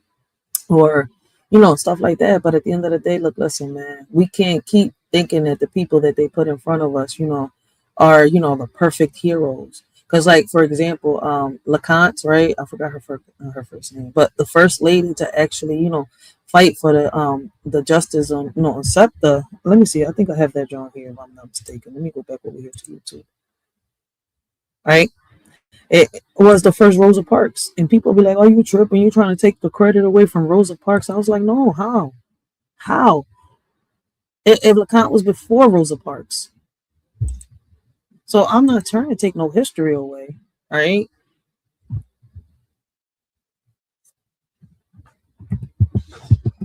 Let me see.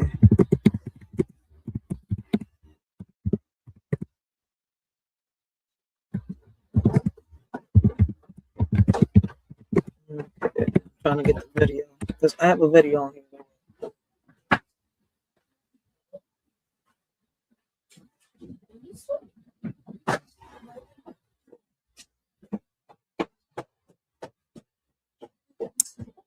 You have to come over here. Hold on. I gotcha.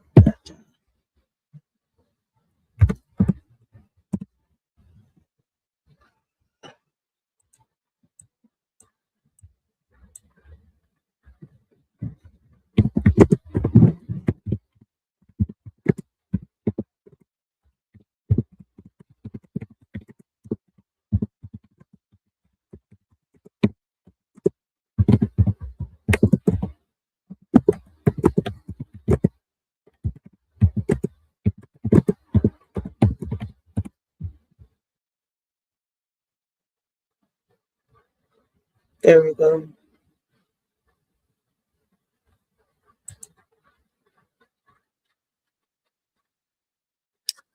That's how I'm gonna have to search her up on YouTube.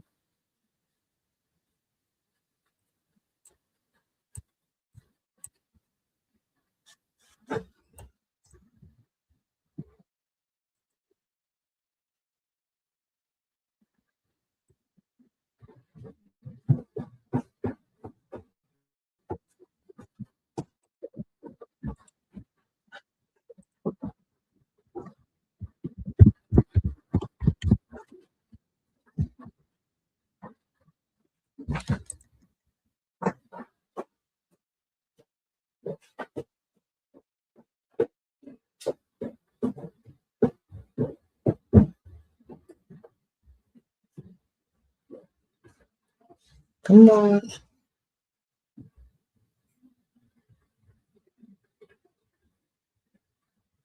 And it's crazy, right? For people that don't know who LeConte is, right? She was before Rosa Parks. She was, listen, she stood up, right, to sit in front of the bus when the buses were trolleys. Let me put it like that.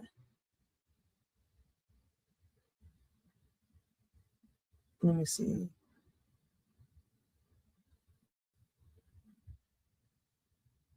I'm trying to find a short film, not a long one.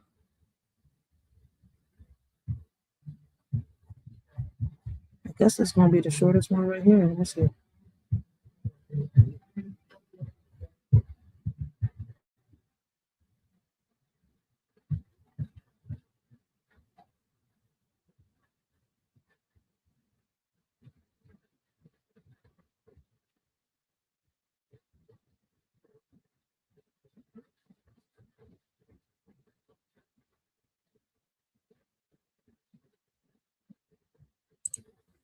Right. We got one video right here. We'll get right back to the meeting.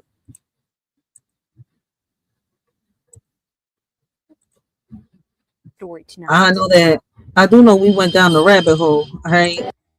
We went down the rabbit hole and we talked about I gotta upload the video, but we were supposed to do, a whole new rabbit hole on her so that we could learn a little more about her.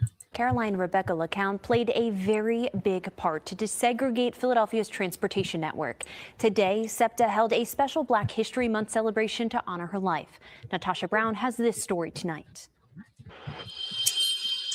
Every voice and sing to earth and heaven ring. Philadelphia students celebrated Black History Month at SEPTA headquarters in Center City with a program highlighting educator and civil rights activist Carolyn LeCount. Even though she was born more than a half century prior to Rosa Parks, they are considered by many to be very closely intermingled in the efforts to desegregate public transit. Streetcars driven by horses in the 1860s were segregated in Philadelphia, but after LeCount staged acts of civil disobedience and challenged the law, it was changed. In March 1867, it became illegal.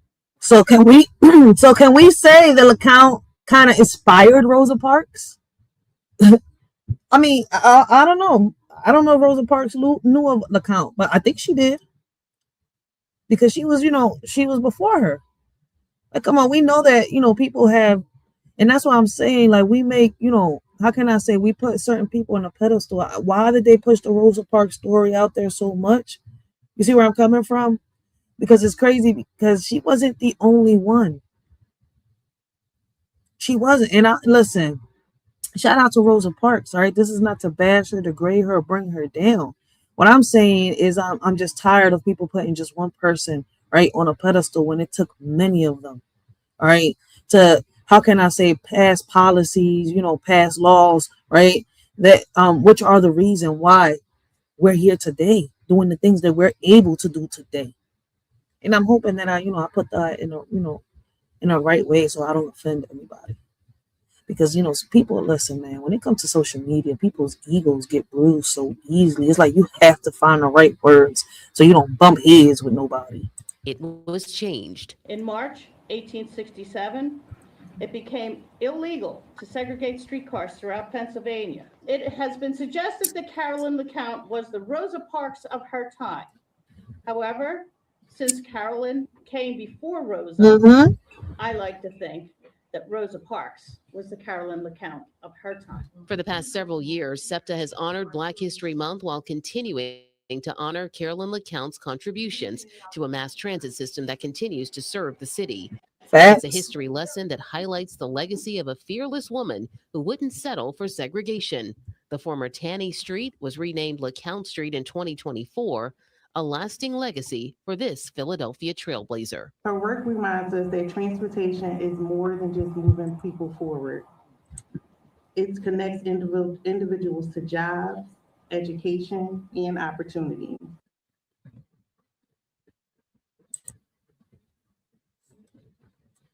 That's a fact. Now let's get back to the meeting. So I just wanted to show y'all, who was before Rosa Parks, right? It's like they have people stay stuck on one person, right? They put one person on a pedestal, not realizing that it took a lot of them. And we're about to, we're going to get back to diving down the rabbit holes, all right? We're gonna get back to the Philadelphia rabbit hole and our ancestors, the Bible, and much more. I'm just trying to get a lot done. So little by little, we're gonna get all this stuff done. But let's get back to this meeting. I'm a little, a little nervous to follow up behind that. My name is Emmanuel Manny 215 Clark. I hate to speak on myself in this way because I hate to sound self-aggrandizing, but I believe the mission of 215 Day in the setting is permitted and fit for me to speak in this way. I stand here today as a young man growing up in the city who at the age of 21 years old decided to fill the gap, right? To look at it and say, everybody that I seen give back to the community was 35 and older with a suit on, right? I never seen nobody in their 20s really step up and do this in my community, right? Facts. I stand here today, 8 years later, as a decorated community leader from different facets, from council people like Jamie Gauthier, right? And I have beautiful relationships. I'm going to run through my time mentioning all of you guys. But also as this year's NFL Inspired Change Maker Award winner from the Philadelphia Eagles, and the youngest since the beginning of the award to get that award and that honor. But also I stand here today as an organization currently with no budget, who does the work every day, who have a team of people that works with me that I have to ask them to do stuff for free, and then sometime I gotta bear with them because I can't hire, right? And I understand exactly where he's coming from, right? Because as a leader of my community, right, it's crazy how a lot of the stuff that I got to get, like for example, the cleaning of the blocks and stuff like that. People don't understand that when I do have extra stuff and stuff like that, it's because it comes out of pocket. It's because I choose to give. It's not because I get paid. All my work, the majority of my work, right, within this community, we don't get paid for it. We do it for free. And a lot of us don't complain. I hear so many people, they do complain, right? And I'm not mad at them because they have a right to. A lot of people out here are ungrateful, and I don't get tired of saying that. And they don't notice, they don't understand the stuff that we got to go through, right, to pass the things that they need within our communities. Like to get the alleys clean, you have to get, an order signed by a judge. After you get a petition signed by the whole block, and you have to get the whole block to come together, right? You take this petition, you take it to a judge, and boom, the judge signs it, and then you can get these alleys cleaned. You see where I'm coming from? Like, and people don't appreciate that. It takes time. They want everything done like this. And it's crazy, right? Because I've said this before and I don't get tired of saying it. So many people be like, Ray, yo, you should run for mayor. I'll vote for you. For what? So y'all could, stomp me and step over me like y'all do to Sherelle Parker? I'm good. I can get I can get a lot more work done, putting boots on the ground out here than trying to become mayor, because then I'm stuck. I'm tired. It's crazy as it sounds, right? For the reason why I say that is because there's too many corrupted, people in in politics. We've got them everywhere, right? Even within our own, communities, even within our own organizations.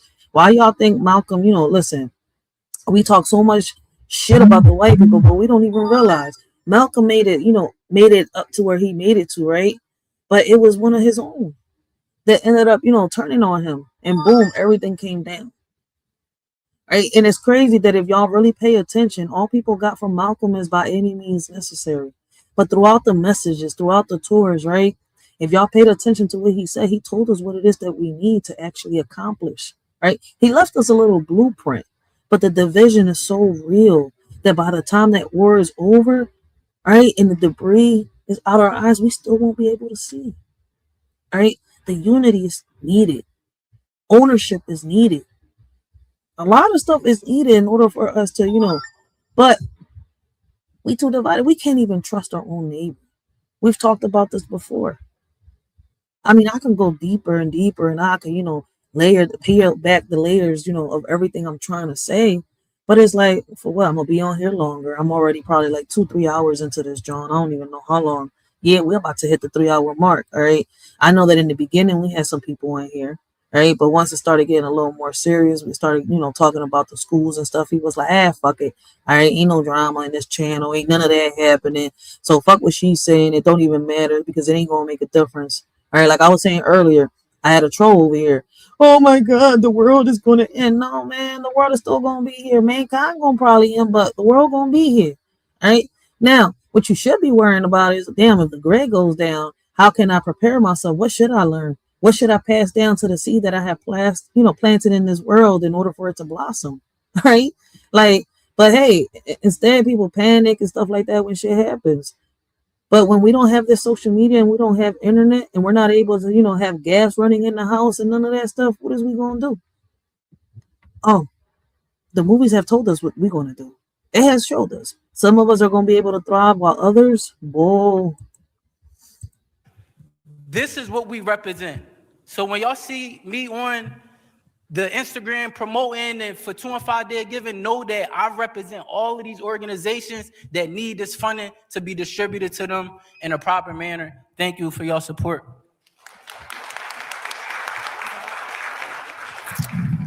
How y'all doing today? My name is Ryan Harris. I'm the founder and CEO of nonprofit organization As I Plant the Seed. And I think I can speak on behalf of what we got going on today for the 215 Day of Giving. Because if y'all do not know, I'm the one that was standing on Broad Street that people was calling crazy. I stood outside for 2.5 days and fasting and praying until we raised $30,000 to get our own building in our community center that we offer 13 free programs without no funding. We've been doing that for 13 years and able to provide resources and a safe hub for the community around us and beyond. So today is a very, very big deal. And we are able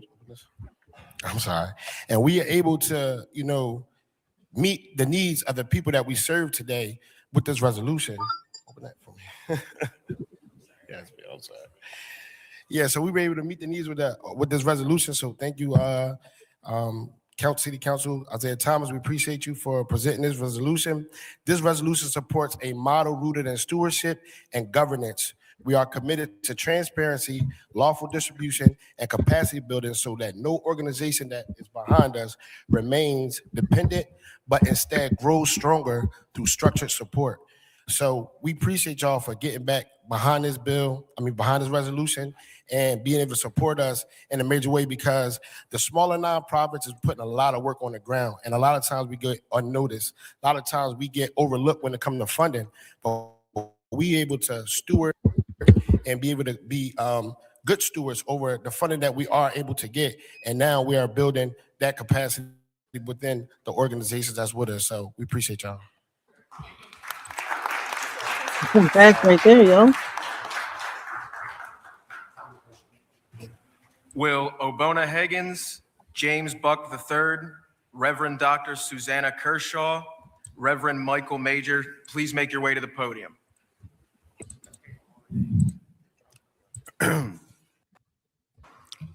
My name is Obona Higgins. I'm a 4th-generation chattel slavery survivor. Today I rise regarding Resolution 241070. This is not a technical adjustment. This is a constitutional issue.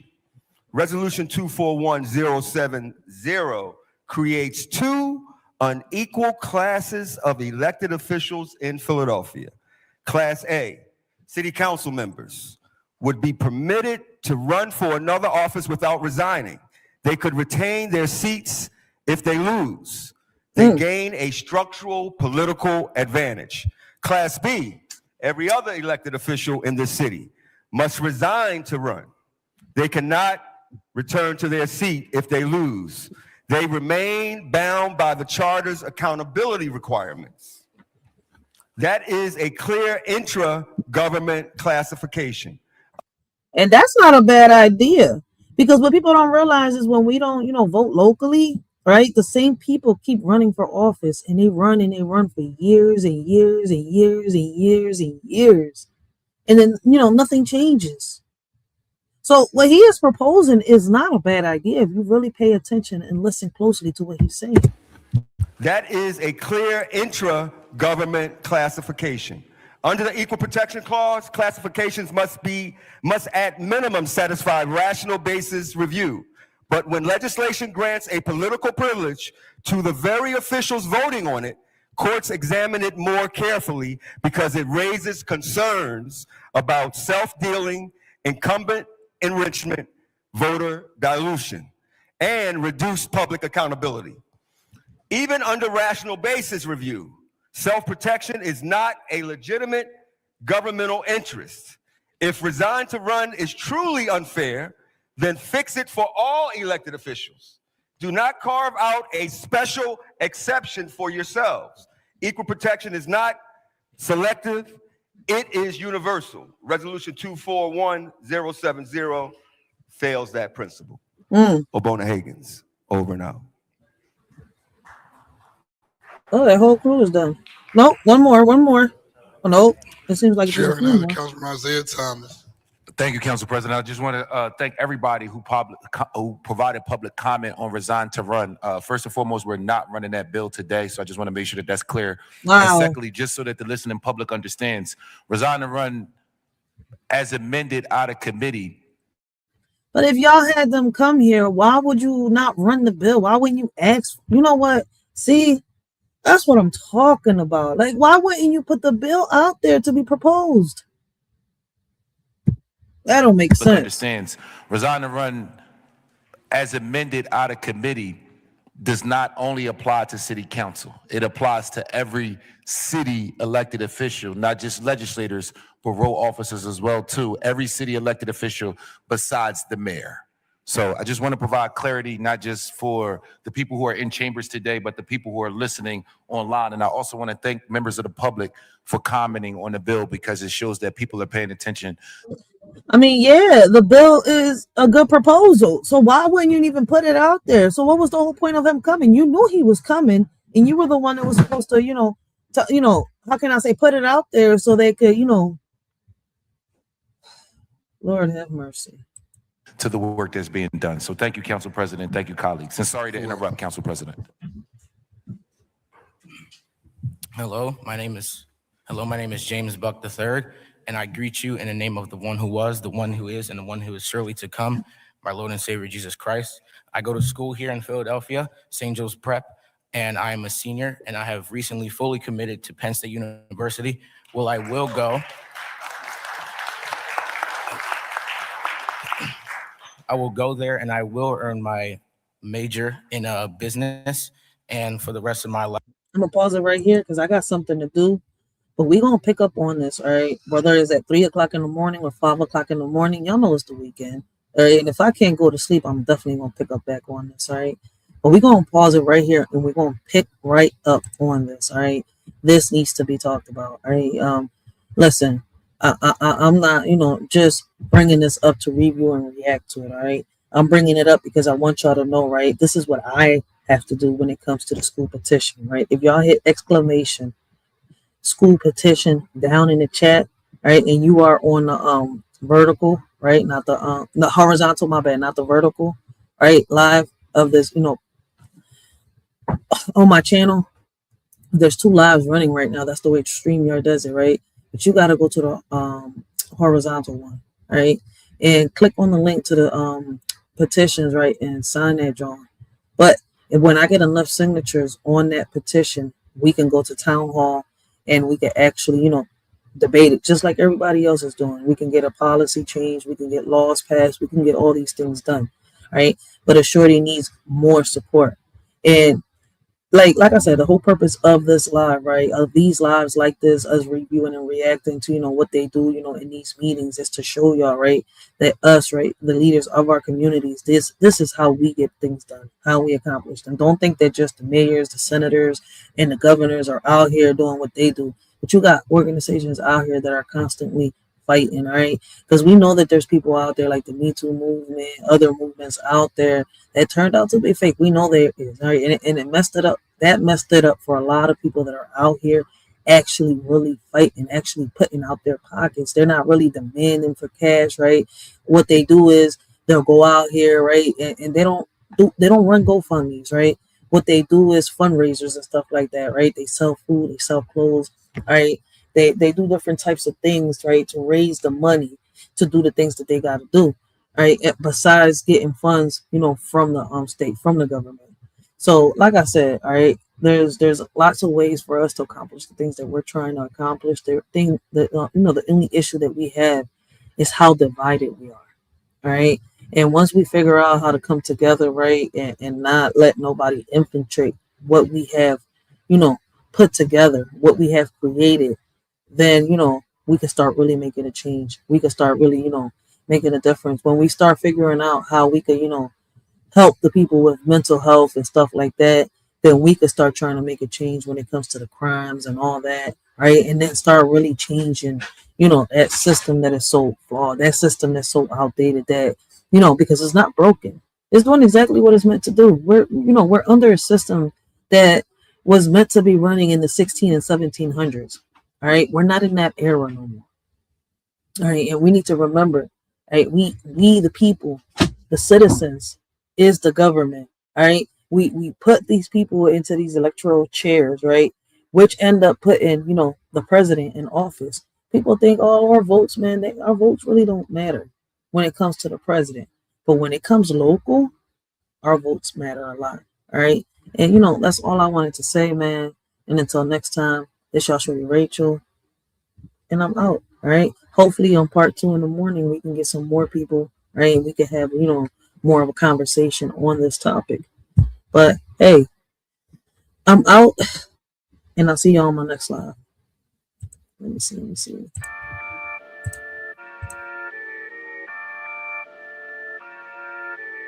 Welcome to Philadelphia, aka Philadelphia. HP, baby. In HP where my blood runs deep. Not born in Philly but raised in the streets. A shorty from Ponce, Puerto Rico I hail. Taino roots run deep, my heritage won't fail. Indigenous to both lands, I proudly proclaim. America where water and air come at a price. But in HP my heart finds its place. Though it hurts to see what my community has to face. Sometimes I look around, lost in a maze. Questions linger in vain, pause in a haze. People get offended, their egos inflamed. Yet they scream for change, their voices untamed. We seek to make a difference, to break the chains. But anger and offense cloud our noble aims. Opinions are silenced, a disheartening scene. In the HP community where I grew up as a kid, we had nothing but fun. Didn't matter what we did, no matter what we looked like or where we came from. We got along just fine, never felt the need to run. But then a few kids went missing and some loved ones lost their lives due to mistaken identity, confusion and hate that thrives. And I don't know when it all really changed, but I miss the old days when we all had fun and didn't judge. Sometimes I look around, lost in a maze. Questions linger in vain, pause in a haze. People get offended, their egos inflamed. Yet they scream for change, their voices untamed. Looking back in my community, I shake my head. Strings attached to their backs, they're easily led. Waiting for a savior, a puppet master's command. While warriors fight and take a stand. Warriors rise, their spirits unyielding. Fighting for justice, their voice revealing. They offer solutions, paths to a brighter day. Yet met with resistance, they're forced to sway. Now it's about race, who has more and who could take what they want. They say they want change, but really they just want chaos to flaunt. They don't care about the community or the people who live here. They just want to stir up trouble, spread fear and hate, it's clear. Sometimes I look around, lost in a maze. Questions linger in vain, pause in a haze. People get offended, their egos inflamed. Yet they scream for change, their voices untamed. In the depths of my soul, a wish unfolds. To turn back time, a story yet untold. My community, once united, now torn apart. How do we divide, leaving scars in every heart? Our kids like sponges, absorb all they see. Mimicking our actions, following our lead. Young boys and girls, lost in a prison's embrace. Acting gangster, a tragic masquerade. Parents, consumed by laziness, have lost their way. Communications fade, they simply give up. Gun violence escalates, a vicious cycle's grip. Parents and children, now enemies, a bitter flip. Sometimes I look around, lost in a maze. Questions linger in vain, pause in a haze. People get offended, their egos inflamed. Yet they scream for change, their voices untamed. They demand change from their kids, yet fail to lead by example. They stumble, their guidance weak indeed. In HP, we struggle, we fight for our lives. So let me spit these lyrics, unleashing the truth, letting my words freely glow. For HP is my blood, believe it or not. A shorty from Ponce representing my spot. Sometimes I look around, lost in a maze. Questions linger in vain, pause in a haze. People get offended, their egos inflamed. Yet they scream for change, their voices untamed. Welcome to Philly, baby. HP in the house, baby.